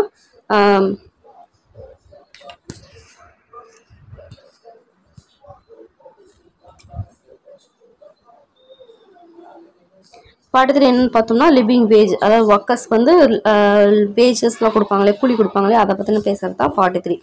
அதில் என்ன சொல்லுவாங்க, இவ்வளோ பர்சன்டேஜ் கொடுக்கணும் அந்த மாதிரிலாம் வந்து சில விஷயம்லாம் இல்லையா, அதில் சொல்கிறது தான் அந்த 43. இதை பார்த்தோம்னா 43 ஓகே ஒன்று நான் மிஸ் பண்ணிட்டேன். ஆக்சுவலி 39ல் பார்த்தோம்னா 5 6 வரும் அதோட சப் கிளாசிஃபிகேஷன் மாதிரி. ஸோ அது வந்து அப்படியே படிச்சுக்கலாம், லைனாகவே படிச்சுக்கலாம். ஸோ 39A பார்த்தோம்னா equal justice for free legal aid to poor பார்த்தோம் இல்லையா. ஸோ 39B என்னன்னு பார்க்கலாம். இதில் கொஞ்சம் குழப்பி தான் இருக்கும், நீங்கள் நோட் பண்ணும்போது கரெக்டாக நோட் பண்ணிக்கோங்க. பி என்னன்னு பார்த்தோம்னா equitable distribution of resources. So I think equity அப்படின்னா உங்களுக்கு என்னன்னு தெரியும்னு நினைக்கிறேன். அதாவது ஈக்குவல் அப்படின்னா என்னன்னு சொல்லி அர்த்தம் பார்த்தோம்னா, இப்போ ஒரு லட்டு இருக்கு அப்படின்னு வச்சுக்கலாம். பணக்காரங்களுக்கும் ஒரு லட்டு தான், ரொம்ப ஏழைக்கும் ஒரு லட்டு தான், நார்மலாக இருக்கவங்களுக்கும் ஒரு லட்டு தான் அப்படின்னு சொல்றது தான் வந்து ஈக்குவாலிட்டி, எல்லாருக்கும் ஈக்குவல். இதே ஈக்விட்டி அப்படின்னா என்னன்னு பார்த்தோம்னா, ஒருத்தவங்க வந்து என்னது ரொம்ப பசியே இல்லாமல் ஒருத்தர் இருக்காரு, ரொம்ப பசியோட ஒருத்தர் இருக்காங்க, மீடியமாக ஒரு பசியோட ஒருத்தங்கிறாங்க அப்படின்னா ஈக்விட்டி அப்படி என்னன்னா, பசியே இல்லாதவங்களுக்கு வந்து அவங்க கிட்ட கேட்கலாம், உங்களுக்கு வேணுமா வேணாமான்னு கேட்கணும். எனக்கு பசியே இல்லை வேணாம் அப்படின்ட்டாங்கன்னா வேணாம் சொல்லி விட்டுட்டு, இந்த பசியாக இருக்கவங்களுக்கு அந்த 1+1 லட்டு வந்து கொடுத்துக்கலாம். ரொம்ப பசியாக இருக்கவங்களுக்கு, மீடியமாக பசியாக இருக்கவங்களுக்கு வந்து 1 மட்டும் கொடுக்கலாம். இதுதான் ஈக்விட்டி. அவங்களுக்கான ஒரு அவங்களுக்கு வந்து இவ்வளோ போதும், இவங்களுக்கு இது செட் ஆகும், இது மட்டுமே போதும் அப்படின்னு சொல்லி பார்த்து கொடுக்கறது தான் ஈக்விட்டி. புரியுதுங்களா? அதுதான் வந்து ஈக்விட்டபிள் டிஸ்ட்ரிபியூஷன் ஆஃப் ரிசோர்ஸஸ் அப்படின்னு சொல்லி சொல்கிறாங்க. ஸோ ஐ திங்க் வந்து கான்செப்ட் புரிஞ்சிருக்குன்னு நினைக்கிறேன். ஸோ சி என்னன்னு பார்த்தோம்னா prevention of concentration of wealth. So அதாவது வந்து ஒரே இடத்துல போய் அந்த செல்வ வளங்கள்லாம் குவியுது இல்லையா, பணக்காரங்கிட்ட மட்டுமே போய் வளங்கள் வந்து குவியுது இல்லையா, ஸோ அதை ப்ரிவென்ட் பண்ணுறது அப்படின்றது தான் அந்த article C 39C. So C கான்சன்ட்ரேஷனுக்கு வந்து சி. ஸோ அதை வச்சு நான் வச்சுக்கலாம். டி என்னன்னு பார்த்தோம்னா equal pay for equal work for men and women. So விமனுக்கும் மெனுக்கும் ஈக்குவல் ஒர்க், அதாவது அவங்க மொத்தமாக ஈக்குவல் பே கொடுக்கலாம் இல்லை, ஈக்குவலாக ஒர்க் இருக்கா ஈக்குவலாக பேமெண்ட் கொடுங்க அப்படின்னு சொல்லி அர்த்தம். ஓகேங்களா? அதான் சொல்கிறாங்க. ஸோ எப்படி இது ஞாபகம் வச்சுக்கலாம், பொண்ணுங்களை என்னன்னு சொல்லுவோம், டி போட்டு கூப்பிடுவாங்க அப்படி இல்லையா. ஸோ அப்படி வச்சு ஞாபகம் வச்சுக்கலாம். டி அப்படின்னா விமன், ஜஸ்ட் ஞாபகம் வச்சுக்கிறதுக்கு. அடுத்து இ பார்க்கலாம். இ என்னன்னு பார்த்தோம்னா freedom and nutrition for child to live. அதாவது குழந்தைங்களுக்கு வந்து ஃப்ரீடமும் அதே மாதிரி அவங்களுக்கு தேவையான ஒரு நியூட்ரிஷன் சாப்பாடு, ஒரு நியூட்ரிஷன் சாப்பாடுன்றத விட நியூட்ரிஷன் கொடுக்கறது தான் பார்த்தோம்னா 39E. அடுத்து பார்த்தோம்னா 39F பார்த்தோம்னா அதே மாதிரி production for child against exploitation. அதுக்கு வந்து நியூட்ரிஷன் இல்லாமல் இருக்குது இல்லையா, அதை எகெயின்ஸ்டாக வந்து ப்ரொடக்ட் பண்ணுறது தான் வந்து 39F. ஸோ இ வந்து என்னது, ஃப்ரீடம் அண்ட் நியூட்ரிஷன் ப்ரொவைட் பண்ணணும். எஃப் வந்து என்னன்னா அவங்களுக்கு அது எக்ஸ்ப்ளாய்டேஷனுக்கு எதிராக வந்து அவங்களுக்கு தடுக்கணும், அதுதான் வந்து எஃப். ஸோ 39A என்னன்னு பார்க்கலாமா, லீகல் ஃப்ரீ அண்ட் லீகல் எய்ட்ஸ்க்கு வந்து ஃப்ரீயாக வந்து பண்ணணும் புவருக்கு.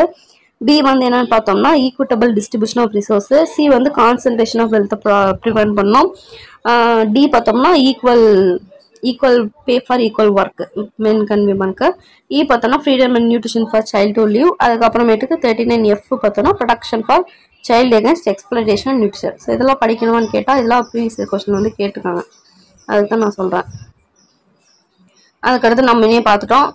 40 என்னன்னு பார்த்தோம், வில்லேஜ் பஞ்சாயத். 41 வந்து ரைட் டு ஒர்க் எஜுகேஷன். அடுத்து 42 என்ன அப்படின்னு பார்த்தோம்னா நம்ம இன்னே பார்த்தோம் மெட்டர்னிட்டி ரிலீஃப் அதை பற்றி. ஸோ 43 பார்த்தோம்னா living wages etcetera for workers.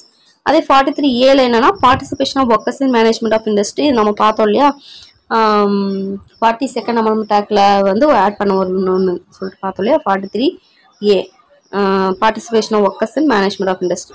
இதே 43B நம்ம பார்த்தோம் இல்லையா, 97th அமெண்ட்மெண்ட் ஆக்ட் 2011 அப்படின்னு சொல்லிட்டு அது வந்து பார்த்தோம்னா promotion of cooperative society. So கிட்டத்தட்ட வந்து மேலே கீழே இருக்கிறனால நம்மளும் தெரிஞ்சுக்கும், ரெண்டுமே வந்து மேனேஜ்மெண்ட் இண்டஸ்ட்ரி பேஸ் பண்ணி தான் இருக்கா, நல்லா ஞாபகம் வச்சுக்கலாம். 44 வந்து uniform civil code for citizen. இது எப்படி ஞாபகம் வச்சுக்கலாம்னா யூனிஃபார்ம் அப்படின்னா என்னது ஒரே மாதிரி இருக்குமா? அப்போ 44ன்றது எப்படி இருக்கு? ஒரே மாதிரி இருக்கு. ஸோ அப்போ 44 என்னது? Uniform civil code for citizen முடிச்சு. 45 என்னன்னு பார்த்தோம்னா provision for early childhood care and education to child below 6 years age. So இதுதான் என்ன பண்ணாரு, 45லேருந்து தூக்கிட்டு கொண்டு போய் ஃபண்டமெண்டல் ரைட்ஸில் 86 அமெண்ட்மெண்ட் ஆக்ட் 2002 படி ஃபண்டமெண்டல் ரைட்ஸில் வந்து போட்டது பார்த்தோம் 45ன்னு சொல்லிட்டு. ஸோ 46 என்னன்னா promotion of education and economic interest of SC and ST and other weaker section. So ரொம்பவே முக்கியமாக அடிக்கடி ப்ரீஸ் லொக்கேட்டர் கொஸ்டின் 46. ஸோ 46 என்னன்னா அதாவது SC ST அண்ட் வீக்கர் செக்ஷனுக்கு வந்து எஜுகேஷன் அண்ட் எக்கனாமிக் பொருளாதார ரீதமாக வந்து ப்ரமோஷன் பண்ணணும் அப்படின்னு சொல்கிறது தான் வந்து 46. 47 என்னன்னு பார்த்தோன்னா duty of state to raise the level of nutrition and stand of living and to improve public health. அதாவது வந்து prohibition of consumption and consumption of drinks and drugs இது வந்து இன்க்ளூட் ஆகும். இது ஒரு ப்ரீவியஸ் இயர் கொஸ்டின்.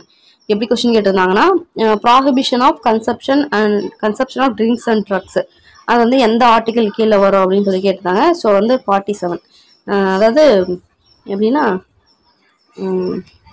7 நாளும் குடிக்கிற வேலை, அதாவது வாரத்துக்கு 7 நாள் குடிக்கிற வேலையிலே இருக்கிறாங்கப்பா. இப்படி பண்ணிட்டு இருந்தா எப்படி உன்னோட ஸ்டாண்டர்ட் லிவிங் ஸ்டாண்டர்ட் வந்து இம்ப்ரூவ் ஆகும், உன்னோட பப்ளிக்கு உன்னோட ஹெல்த் எப்படி இம்ப்ரூவ் ஆகும், நியூட்ரிஷன் எல்லாமே குறைஞ்சு போகுமே அப்படின்னு சொல்லிட்டு புலம்புற மாதிரி ஞாபகம் வச்சுக்கலாம். ஓகேங்களா? ஸோ இதுதான் வந்து ஆர்டிகல் 47. 48 என்னன்னா organisation of agriculture and animal husbandry prohibits cow slaughter. அதாவது வந்து இந்த மாடலை வந்து கொடுமை பண்ணுறது வெட்டுறது பசுவதை சட்டம்னுவாங்க இல்லையா, அது இதுதான் 48. Organisation of agriculture and animal husbandry 7 கலந்த வயசுன்னு சொல்லிட்டு சொல்லுவாங்க. நம்ம 8 கலந்த வயசுன்னு வச்சுக்கலாம். 8 கலந்த வயசு ஆயிடுச்சு அப்படின்னுவோம் இல்லையா, அதான் அக்ரிகல்ச்சர் அனிமல் அப்படின்னு சொல்லிட்டு ஞாபகம் வச்சுக்கலாம். 8 மணி அப்படின்னு ஞாபகம் வச்சுக்கலாம். ஸோ 48A நம்ம பார்த்தோம் அமெண்ட்மெண்ட்டு படி 44th அமெண்ட்மெண்ட் ஆக்ட் படி மாற்றிருந்தாங்க அப்படின்னு சொல்லிட்டு.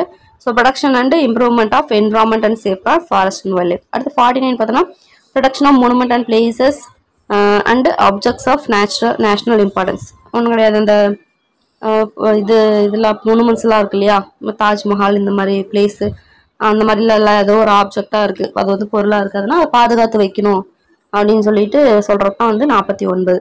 ஸோ 50 என்ன அப்படின்னு பார்த்தோம்னா separation of judiciary from executive. ரொம்ப முக்கியமான ஒரு பார்ட். அதாவது எக்ஸிக்யூட்டிவ் இதுலேருந்து ஜுடிஷியல் நீதியை வந்து பிரித்து வைக்கணும் அப்படின்றத சொல்கிறது தான் வந்து 50. ஓகேங்களா?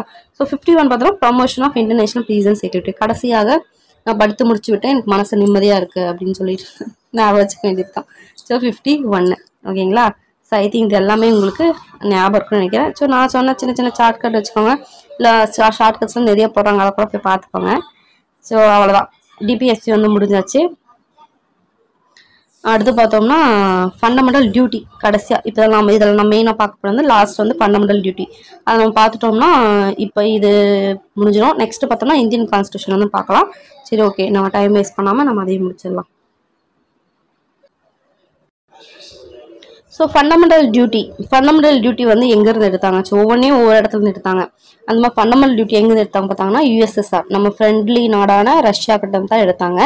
சரி, ஓகே. இது வந்து என்னன்னா ஒரிஜினலாக கான்ஸ்டியூஷன்லாம் வந்து இல்லை, கான்ஸ்டியூஷன் எழுதும் போது இது வந்து இல்லவே இல்லை. அதுக்கப்புறம் தான் பார்த்தோம்னா ஆட் பண்ணாங்க. ஸோ இது பார்த்தோம்னா ஃபாரினர்ஸ்க்கு கிடையாது, சரி இந்தியன்ஸ்க்கு மட்டும்தான் வந்து இது அப்ளிகேபிள். ஸோ நம்ம ஃபண்டமெண்டல் ரைட்ஸ்லாம் சில ஃபாரினர்ஸ்க்கு இருக்கணும் இல்லையா, அந்த மாதிரி இது வந்து அப்ளிகேபிளாக கிடையாது, வெறும் இந்தியன்ஸ்க்கு மட்டும்தான். அது ஏன்னு சொல்லிட்டு பின்னாடி உங்களுக்கு தெரியும் ஒன்று பார்க்கும்போது. ஸோ இதை ஆட் பண்ணணும் அப்படின்னு சொன்னது வேறு யாரும் கிடையாது, நம்ம இந்திரா காந்தி தான் ஆட் பண்ணோம் அப்படின்னாங்க. ஸோ இது வந்து அதுக்குன்னு ஒரு கமிட்டி போடுவாங்க, எடுத்துடனேலாம் வந்து ஆட் பண்ணி இந்திரா காந்தி சொல்லிட்டாங்கன்றதுனால ஆட் பண்ண மாட்டாங்க. அதுக்கு வந்து ஒரு கமிட்டி போட்டு இது பண்ணுவாங்க, போய் பாருங்கள் இது போடுறதுனால ஏதாவது யூஸ் இருக்கா யூஸ் இல்லையான்னு போட சொல்லுவாங்க. அந்த மாதிரி போட சொல்கிற கமிட்டி பேர் தான் வந்து சர்தன் ஸ்வரன் சிங் கமிட்டி. 1976 வந்து அதே இதில் 42nd அமெண்ட்மெண்ட் ஆக்ட்னால 1976. ஸோ இந்திரா காந்தி வந்து டைமில் இதுனாவே 1976 தான். ஸோ அதை வச்சு நீங்கள் ஞாபகம் வச்சுக்கலாம். சர்தார் ஸ்வரன் சிங் அப்படின்றது ரொம்ப முக்கியம். ஸ்வரன் சிங் மட்டும் கூட கேட்பாங்க, சர்தார் ஸ்வரன் சிங் அப்படின்னு சொல்லிட்டு கேட்பாங்க. So Sardar Swaran Singh committee. So அதே மாதிரி ஃபண்டமெண்டல் டியூட்டி வந்து இந்தியாவில் மட்டும் தான் இருக்கா அப்படின்னு பார்த்தோன்னா அப்படி கிடையாது, ஜப்பான்லேயும் வந்து ஃபண்டமெண்டல் டியூட்டி வந்து இருக்குது. ஸோ இந்த சர்தார் ஸ்வரன் சிங் கமிட்டின்றது என்ன பார்ட்டினா காங்கிரஸ் பார்ட்டி. ஓகேங்களா? அந்த டைம்னாவே காங்கிரஸ் பார்ட்டி தான். அடுத்து பார்த்தோம்னா 42nd amendment act 1976 had a responsibility for citizens called fundamental duties. So நான் சொன்ன மாதிரி இந்திரா காந்தி ஆட் பண்ணது எல்லாமே 42nd Amendment Act 1976 தான் ஆட் பண்ணியிருப்பாங்க. இது என்னன்னு பார்த்தோம்னா சிட்டிசன்ஸ்க்கான ஒரு ரெஸ்பான்சிபிலிட்டி வந்து ஆட் பண்ணியிருப்பாங்க. இது எல்லாம் இந்த ஃபண்டமெண்டல் டியூட்டின்றது அதை தான் ஃபண்டமெண்டல் டியூட்டி அப்படின்னு சொல்லிட்டு ஆட் பண்ணியிருப்பாங்க. ஸோ இது வந்து எந்த பார்ட் பார்த்தோம்னா பார்ட் 4 வந்து டிபிஎஸ்பியா அதில் வந்து ஏன்னு போட்டு பார்ட் 4A அந்த கடைசியாக 51ல முடிஞ்சதா அதில் ஒரு ஏ போட்டு 51A அப்படின்னு சொல்லிட்டு பண்ண ஒரே ஒரு ஆர்டிகல் தான். அந்த ஆர்டிகல் 51A வந்து பிரிச்சிருப்பாங்க 11. ஓகேங்களா? ஸோ இந்த ஃபண்டமெண்டல் டியூட்டியில் வந்து ஒரே ஒரு ஆர்டிகல் தான் இருக்கும். அது 51A. அதுக்குள்ளே தான் சில சப்டிவிஷன்லாம் இருக்கும், அதை பார்க்கலாம். ஸோ 14A 51A ரொம்ப முக்கியமான ஒரு விஷயம். ஓகே, ஸோ ஃபர்ஸ்ட் வந்து பார்த்தோம்னா 10 டியூட்டிஸ் தான் இருந்துச்சு அதில். அதுக்கப்புறம் லேட்டரா வாஜ்பாய் இருக்கா இல்லையா, வாஜ்பாய்னாவே என்னது 86th Amendment Act 2002. So Indira காந்தினாவே என்னது 42nd Amendment 1976. வாஜ்பாய்னாவே 86th Amendment Act 2002. அவர் வந்து ஆட் பண்ணுறாரு, ஒன்று வந்து ஆட் பண்ணுறாரு. ஸோ இப்போ மொத்தமாக பார்த்தோம்னா 11. ஃபர்ஸ்ட் ஸ்டார்டிங்கில் 10, அதுக்கப்புறமேட்டுக்கு 11 இப்போ வந்து இருக்குது. சரி, ஓகே, இதை ரிவ்யூ பண்ணோம். ஸோ ஃபண்டமெண்டல் டியூட்டி வந்து மறுபடியும் ரிவ்யூ பண்ணோம் அப்படின்றதுக்காக மறுபடியும் 1999 வந்து ஒரு கமிட்டி ஆட் பண்ணாங்க. அதுதான் பர்மா கமிட்டி அப்படின்னு சொல்லிட்டு. ஓகேங்களா? இது ஒரு ப்ரீவியஸ் கொஸ்டின். ஸோ 1999 ஃபண்டமெண்டல் டியூட்டியை ரிவ்யூ பண்ணுறதுக்காக போட்ட கமிட்டி பேர் என்னது? பர்மா கமிட்டி. எப்போ போட்டாங்க? 1999. ஓகே, அதை பற்றின ஒரு பேசிக்கான ஒரு இன்ஃபர்மேஷன் பார்த்தாச்சா? அடுத்து வந்து கீழே அது என்னென்ன அப்படின்னு சொல்லி பார்க்கலாம். ஸோ டோட்டலாக 51A ஸ்மால் ஏ, அதாவது ஸ்மால் ஏலேருந்து ஸ்மால் கே வரைக்கும் இருக்கும் ஒரு 11 இது. அதெல்லாம் ஒன்று பார்க்க போகிறோம். Okay, about by constitution and respect ideals and institution, national flag and anthem. என்னது national flag and national anthem, அதே மாதிரி இன்ஸ்டிடியூஷன், இது எல்லாத்தையுமே நம்ம வந்து என்ன பண்ணணும், கான்ஸ்டியூஷன் அதுபடி நடக்கணும், அதை வந்து மதிச்சு நடக்கணும் அப்படின்னு சொல்கிறது தான் பார்த்தோம்னா ஆர்டிகல் ஏ. ஸ்மால் பி என்னன்னு பார்த்தோம்னா cherish and follow Nobel ideas which inspire the national struggle for freedom. So வந்து நம்ம நாடு வந்து சுதந்திரத்துக்காக போராடிச்சு இல்லையா? ஸோ அது வந்து அதுக்கு வந்து இன்ஸ்பயர் பண்ணதுக்காக இருந்த நோபல் ஐடியாஸ்லாம் இருக்கும். ஒரு சில ஐடியாஸ் வந்து ஃபாலோ பண்ணி தான் இதில் கிடச்சிது. ஸோ அந்த மாதிரியான ஐடியாஸை வந்து நம்ம என்ன பண்ணோம், செரிஸ் பண்ணோம். செரிஸ் பண்ண என்னது, நம்ம ரொம்ப பாதுகாத்து ரொம்ப ஒரு மதிக்கணும், ஃபாலோ பண்ணோம் அப்படின்னு சொல்கிறது தான் என்னது ஆர்டிகல் வி. சி என்ன சொல்கிறாங்கன்னா uphold and protect sovereignty, unity and integrity. sovereignty, unity and integrity வந்து நம்ம ப்ரொடக்ட் பண்ணும், அவ்வளோதான் விஷயம். டி என்னன்னு பார்த்தோம்னா defend country and render national service when called upon to, இது அப்படி. ஸோ அதை வந்து இப்போ ஃபார் எக்ஸாம்பிள் பார்த்தா திடீர்னு ஆர்மியில் ஏதோ ஒரு பிரச்சனை, அவங்களுக்கு வந்து வழியே இல்லை, நம்மளை வந்து திடீர்னு வந்து கூப்பிட்றாங்க. வீட்டிலேருந்து ஆளுக்கு இப்போ ஜப்பான்லாம் அப்படி தான், வீட்டிலேருந்து ஆளுக்கு ஒருத்தவங்க கண்டிப்பாக வந்து ஆர்மி இப்போ ஜாயின் பண்ணியே ஆகணும். அந்த மாதிரி வந்து இந்தியாவில் கிடையாது. பட் சப்போஸ் வந்து திடீர்னு கூப்பிட்றாங்க, வீட்டிலேருந்து ஒரு ஆளுங்க வாங்க, இப்போ இந்த ஒரு போர் நடக்குது வந்தே ஆகணும் அப்படின்னு சொன்னாங்கன்னா வரணும். வாங்க அப்படி வந்தே ஆகணும்னு சொல்ல மாட்டாங்க, வாங்கன்னுவாங்க. அப்போ என்ன பண்ணுவோம், நம்ம நெஞ்சு நிமித்திட்டு போகணும் அப்படின்றாங்க. அந்த மாதிரி டிஃபெண்ட் பண்ணணும் கண்ட்ரியை, நேஷனல் சர்வீஸ்க்கு வந்து நம்ம இதுக்கு ஹெல்ப் பண்ணணும். ஏதாவது சப்போஸ் வந்து அதுக்கான ஒரு அழைப்பு வந்துச்சுன்னா அது சொல்கிறது தான் டி. இ வந்து என்னென்னு பார்த்தோம்னா ப்ரமோட் ஹார்மோனி அண்ட் பிரதர்ஹுட், அதாவது ஃபெட்டர்னினோலே அது டிரான்ஸ்லேட்டிங் ரிலீஜியஸ், அதே மாதிரி linguistic and regional sectional diversity, renounce derogatory practices to the dignity of woman. So பொண்ணுங்களை வந்து அசிங்கப்படுறது மாதிரி எதுவுமே வந்து பண்ணக்கூடாது. அடுத்து எஃப் என்னன்னு பார்த்தோம்னா value and preserve rich heritage of our culture, நம்மளோட கல்ச்சரை வந்து ப்ரிசர்வ் பண்ணும், அதோட மதிப்பை வந்து ப்ரிசர்வ் பண்ணும், அதுதான் எஃப். ஜி வந்து என்ன பார்த்தோம்னா protect and improve natural environment, அவ்வளோதான், ஃபாரஸ்ட், லேக், ரிவர், அது ஜி. ஹச் என்னன்னா scientific temper, develop scientific temper, humanism and spirit of inquiry and reform, சொல்கிறது ஹச். ஐ என்னன்னா safeguard public property and to observe violence, public property சேஃபாக வச்சுக்கணும், violence வந்து எதுவும் பண்ணக்கூடாது. ஜே என்னன்னு பார்த்தோம்னா strive towards excellence in all spheres and collective activity. So national rises to higher level of endeavour and achievement, அதாவது வந்து நல்லா ஒவ்வொருத்தவங்களோட கடமையை பார்த்தோம்னா நல்லா படித்து நல்லா வந்து அறிவை வளர்த்தி நம்ம இந்த நாடு வந்து உயர்றதுக்காக வந்து இப்போ நம்மளோட திறமையை வந்து வளர்த்தி நம்ம நாட்டுக்காக இது பண்ணணும், அதுதான் வந்து சொல்கிறாங்க. ஸோ அந்த மாதிரி பண்ணுறது மூலிமா நம்மளோட நாடு பார்த்தோம்னா ஹை லெவலுக்கு போகும், அச்சீவ் பண்ணுவோம் அப்படின்னு சொல்கிறது தான் ஜே. ஸோ கே வந்து கடைசியாக வாஜ்பாய் ஆட் பண்ணது என்னன்னு பார்த்தோம்னா அதாவது வந்து பார்த்தோம்னா 6லேருந்து 16 வயசு இருக்கிற குழந்தைங்களுக்கு பேரண்ட்ஸோ இல்லை கார்டியனோ வந்து என்ன பண்ணோம், போய் அவங்கள வந்து படிக்க வைக்கணும், கண்டிப்பாக அவங்கள படிக்க வைக்கணும் அப்படின்னு சொல்கிறது தான் பார்த்தோம்னா இந்த இது. அதாவது சிலது என்ன சொல்லுவாங்கன்னா கவர்மெண்ட், மற்றதெல்லாம் பார்த்தோம்னா கவர்மெண்ட்டுக்கு வந்து ஒரு இன்ஸ்ட்ரக்ஷன் கொடுக்குற மாதிரி இருக்கும், இது வந்து என்னன்னா சிட்டிசனுக்கு இன்ஸ்ட்ரக்ஷன் கொடுக்குற மாதிரி தானே. ஸோ இந்த ஒரு இந்திய குடிமகனாக இருக்க, நீ ஒரு பேரண்டாக இருக்கன்னா கட்டாயமாக நீ அவங்கள போய் வந்து பணத்துக்காக போய் வேலை செய்ய சொல்கிறது அதெல்லாம் பண்ணக்கூடாது. 6லேருந்து 16 வயசுல இருக்க குழந்தைங்களுக்கு கன்ஃபார்ம் வந்து கல்வி கொடுத்தே ஆகணும், அது உங்களோட பொறுப்பு அப்படின்னு சொல்கிறது தான் பார்த்தோம்னா இந்த இது. ஓகேங்களா? அதுதான் அவ்வளோதான். இந்த கே வரைக்கும் இதுதான் தான். சரி, என்னால் முடிஞ்ச ஒரு ஷார்ட்கட் கொடுக்குறேன். உங்களுக்கு பிடிச்சிருந்தா படிங்க, இல்லைனா வேலை பார்த்தோன்னா ஓகே. சரி, ஓகே. First Eva? ஏ வந்து என்னது? Anthem, national anthem, national flag. So வந்து ஏன்னா என்ன ஸ்டார்டிங் கான்ஸ்டியூஷன் ஸ்டார்ட் பண்ணோன்னே என்ன பண்ணாங்க, எல்லா போய் கொடியெல்லாம் ஏற்றி பயங்கரமாக வந்து இது பண்ணாங்க இல்லையா, ஃப்ரீடம் கிடைச்சோடனே. அதான் ஸ்டார்டிங்கில் அதுதான் ஃபஸ்ட்டு பண்ணாங்க, கொடி ஏற்றி எல்லாம் ஆரம்பிச்சு விட்டாங்க. அதுக்கப்புறம் என்ன பண்ணாங்க, கொடி ஏற்றிட்டு எல்லாம் பண்ணி என்ன சொல்கிறாங்க, இந்த மாதிரி நம்ம நாட்டுக்காக போராட்டணும், அதெல்லாம் நீங்கள் ஃபாலோ பண்ணணும், நீங்கள் அதெல்லாம் வந்து பயபக்தியோடு ஃபாலோ பண்ணணும் அப்படின்னு சொல்லிட்டு சொன்னாங்க. அதுக்கப்புறம் என்ன பண்ணாங்க, ஃபாலோ பண்ணணும், அதுக்கப்புறம் ஒற்றுமையாக இருக்கணும், அப்படியே வந்து நாட்டோட ஒற்றுமை இதெல்லாம் எல்லாத்தையுமே நீங்கள் தான் வந்து பாதுகாக்கணும் அப்படின்னு சொல்லிட்டு சொல்கிறாங்க. அது மட்டும் பாதுகாக்கிறது, அந்த மாதிரி பாதுகாக்கிறதுனா எப்படி பாதுகாக்கணும், திடீர்னு வந்து நாட்டுக்கு ஏதோ பிரச்சனை வரணும் அப்படின்னும் போது நாட்டை வந்து நீ டிஃபெண்ட் பண்ணணும், அவங்களுக்கு ஏதாவது பிரச்சனை கூப்பிட்டாங்கன்னா நீ வந்து முன்னாடி போய் நிற்கணும் அப்படின்னு சொல்லிட்டு சொல்கிறாங்க. அது மட்டுமா, பொண்ணுங்களை வந்து அசிங்கப்படுத்தக்கூடாது, அதை பொண்ணுங்களை வந்து ஈ தானே இது, அப்போ என்னது டிக்னிட்டி ஆஃப் உமனா. ஸோ வந்து வந்து இழிச்சிட்டு இருக்கக்கூடாது, பொண்ணுங்களை பார்த்தலாம், அவங்க வந்து மரியாதை கொடுக்கணும், அவங்க வந்து தம்பி மாதிரி பிரதர் மாதிரி இருக்கணும் அப்படின்னு சொல்லிட்டு all Indians are brothers and sisters அப்படின்னு சொல்லிட்டு சொல்லணும்.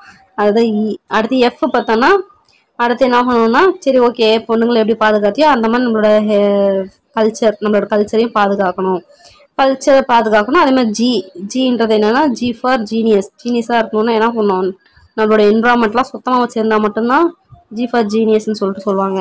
ஸோ கொஞ்சம் பைத்தியக்காரத்தனமாக தான் இருக்கும், பாருங்கள். அடுத்து ஹச்னா என்னது, scientific temper, humanism and spirit of inquiry and reform அப்படின்றது பார்த்தோன்னா ஹச்னாவே சயின்டிஃபிக் டெம்பர் ஞாபகம் வந்துடும். ஐ அப்படின்னா என்னென்னா, public property and to observe violence. So வந்து ஒரு பப்ளிக் ப்ராப்பர்ட்டி பார்த்தோன்னா நம்ம வந்து சேதப்படுத்தலாம், அப்படிலாம் வந்து ஜாலியாக போகக்கூடாது, இப்போ நம்ம என்ன பண்ணோம், அது மாதிரி சேஃப் கார்ட் பண்ணணும் அப்படின்னு சொல்லிட்டு நம்ம ஞாபகம் வச்சுக்கணும். ஜே என்னது பார்த்தோன்னா, நம்ம போய் அதாவது ஸ்ட்ரைவ் டுவர்ட்ஸ் எக்ஸலன்ஸ், இந்த மாதிரி நம்ம நல்லா படித்து நம்ம இது பண்ணோம்னாலும் மட்டும்தான் நம்மளோட இது பண்ண எல்லா துறைகளும் நம்ம உயரத்தான் நேஷன் வந்து உயரும் அப்படின்னா தான் ஜேன்னு வாழும் நம்ம நேஷன் அப்படின்னு ஞாபகம் வச்சுக்கலாம். ஸோ கேன்றது தன்னாலே ஞாபகம் வச்சுக்கலாம். ஸோ வந்து இப்படி ஞாபகம் வச்சுக்கலாம். ஃபஸ்ட்டு என்ன பண்ணோம், ஃபஸ்ட்டு கொடி ஏற்றி எல்லாமே வந்து இது பண்ணிட்டாங்க, நேஷனல் ஆந்தம்லாம் பாடி ஏற்றி விட்டு நம்மளுக்கு அட்வைஸ் பண்ணுறாங்க. என்னென்னு, ஃபஸ்ட்டு வந்து நாங்கள் வந்து ரொம்ப கஷ்டப்பட்டோம் அந்த ஃப்ரீடம் ஸ்ட்ரகிளுக்காக, ஃப்ரீடம் கிடைக்க, அதெல்லாம் நீங்கள் ஃபாலோ பண்ணணும் அப்படின்னு சொல்லிட்டு சொல்கிறாங்க. எல்லாமே யூனிட்டியாக இருக்கணும், இன்டெகிரிட்டியோடு இருக்கணும் அப்படின்னு சொல்லிட்டு நெக்ஸ்ட் ஒரு அட்வைஸ் பண்ணிட்டு போடுறாங்க. அந்த மாதிரி இருக்கணும் அப்படின்னா எப்படி உங்களோட யூனிட்டி வந்து எப்படி நீங்கள் ப்ரூவ் பண்ணணும்னா, திடீர்னு வந்து ஏதோ பிரச்சனை வருது வாங்கன்னு சொல்லி கூப்பிட்டாங்கன்னா நீங்கள் வரணும். அந்த மாதிரி ஈன்னு சொல்லிட்டு பொண்ணுங்களை பார்த்து இழிச்சிட்டு இருக்கக்கூடாது. எஃப் அப்படின்னா அதுக்கப்புறம் பார்த்தோம்னா கல்ச்சரை ப்ரொடக்ட் பண்ணணும். ஓகேங்களா? ஜி வந்து பார்த்தோம்னா ஜி ஃபார் ஜீனியஸாக இருக்கணும்னா இந்த மாதிரி வந்து நேச்சுரல் என்வரான்மெண்ட்டை இம்ப்ரூவ் பண்ணுறவங்க தான் ஜி ஃபார் ஜீனியஸ்ன்னுவாங்க. ஸோ ஹச்னாவே சயின்டிஃபிக் நம்பர் ஞாபகம் வச்சுக்கோங்க. ஐ பார்த்தோம்னா நம்ம பப்ளிக் தானே, நம்ம என்ன வேணாலும் சேதப்படுத்துவேன் அப்படின்லாம் நினைக்கக்கூடாது, போய் வந்து அது சேஃபாக வச்சுக்கணும். ஜேன்னு வாழணும்னா என்ன பண்ணணும், எல்லாத்துலேயுமே எக்ஸலண்ட்டாக இருக்கணும். கே வந்து பார்த்தோன்னா 6லேருந்து 14 வயசுக்கு குழந்தைங்களுக்கு அப்பா அம்மாவோ இல்லை அவங்களோட கார்டியன்ஸோ ஒரு சிட்டிசனாக இருக்காங்கன்னா அவங்க வந்து அவங்களுக்கு ஃப்ரீ எஜுகேஷன் வந்து ப்ரொவைட் பண்ணணும். ஸோ கவர்மெண்ட் போனாவே ஃப்ரீயாக தான் கொடுக்க போகிறாங்க. ஸோ அவங்களுக்கு எஜுகேஷன் கிடைக்கிறதுக்கான ஒரு ஆப்பர்ச்சுனிட்டியை ப்ரொவைட் பண்ணி கொடுக்கணும் அப்படின்னு சொல்லிட்டு தான் கே. ஸோ இப்படியாக நம்ம முடிச்சிட்டோம். ஃபண்டமெண்டல் ரைட்ஸு, ஃபண்டமெண்டல் பார்ட் 3 பார்த்தோம்னா ஃபண்டமெண்டல் ரைட் பார்த்தோம். அடுத்து பார்ட் 4 டிபிஎஸ்பி பார்த்தோம். அடுத்து பார்த்தோம்னா 4A பார்த்தோம்னா ஃபண்டமெண்டல் டியூட்டி. ஸோ 3 பார்த்துருக்கோம். ரொம்ப முக்கியமான ஏரியா, அதாவது பாலிட்டியில் கொஷின் கேட்குறாங்கன்னா 55% கொஷின்ஸ்லாம் பார்த்தோம்னா 55% கொஷினே எதுலேருந்து வரும்னு பார்த்தோம்னா இந்த நாம் பார்த்தோம் இல்லையா, ப்ரியம்பல், அதுக்கப்புறம் citizen, part 3, part 4, part 4A இதுலேருந்தே வந்து மேக்ஸிமம் கேட்டுருவாங்க. அதுக்கப்புறம் பார்த்தோன்னா சென்ட்ரல் கவர்மெண்ட், ஸ்டேட் கவர்மெண்ட், அதில் அப்புறம் Indian constitution. So Indian constitution தான் நெக்ஸ்ட் பார்க்குறோம். இந்தியன் கான்ஸ்டியூஷன்லேயே நம்ம என்னென்ன பார்ப்போம்னா சென்ட்ரல் ஸ்டேட் ரிலேஷன். ஸோ அதுலேருந்து கொஷின்ஸ் கேட்பாங்க. ஸோ நான் வந்து போடுறதுலேயே பார்த்தோன்னா ஒரு 4-5 பார்ட்ஸ்னு வச்சுக்கலாம். அந்த 5 பார்ட்ஸ் நீங்கள் படிச்சிங்கனாவே 65% பாலிட்டிக்ஸ் கொஷினை உங்களால் அட்டன் பண்ண முடியும். ஸோ வந்து தொடர்ந்து கண்டினியூஸாக வந்து பார்த்துட்டு இருங்க, கண்டிப்பாக உங்களால் இதுலேயும் வந்து மார்க் வந்து ஸ்கோர் பண்ண முடியும். ஸோ ஸ்கோரிங் ஏரியா பாலிட்டின்றது வந்து ரொம்பவே முக்கியமான ஒரு ஸ்கோரிங் ஏரியா. ஸோ வந்து பார்த்து படிச்சுக்கணும். ஓகே, நெக்ஸ்ட் பார்ட்டில் மீட் பண்ணுறேன். பாய்.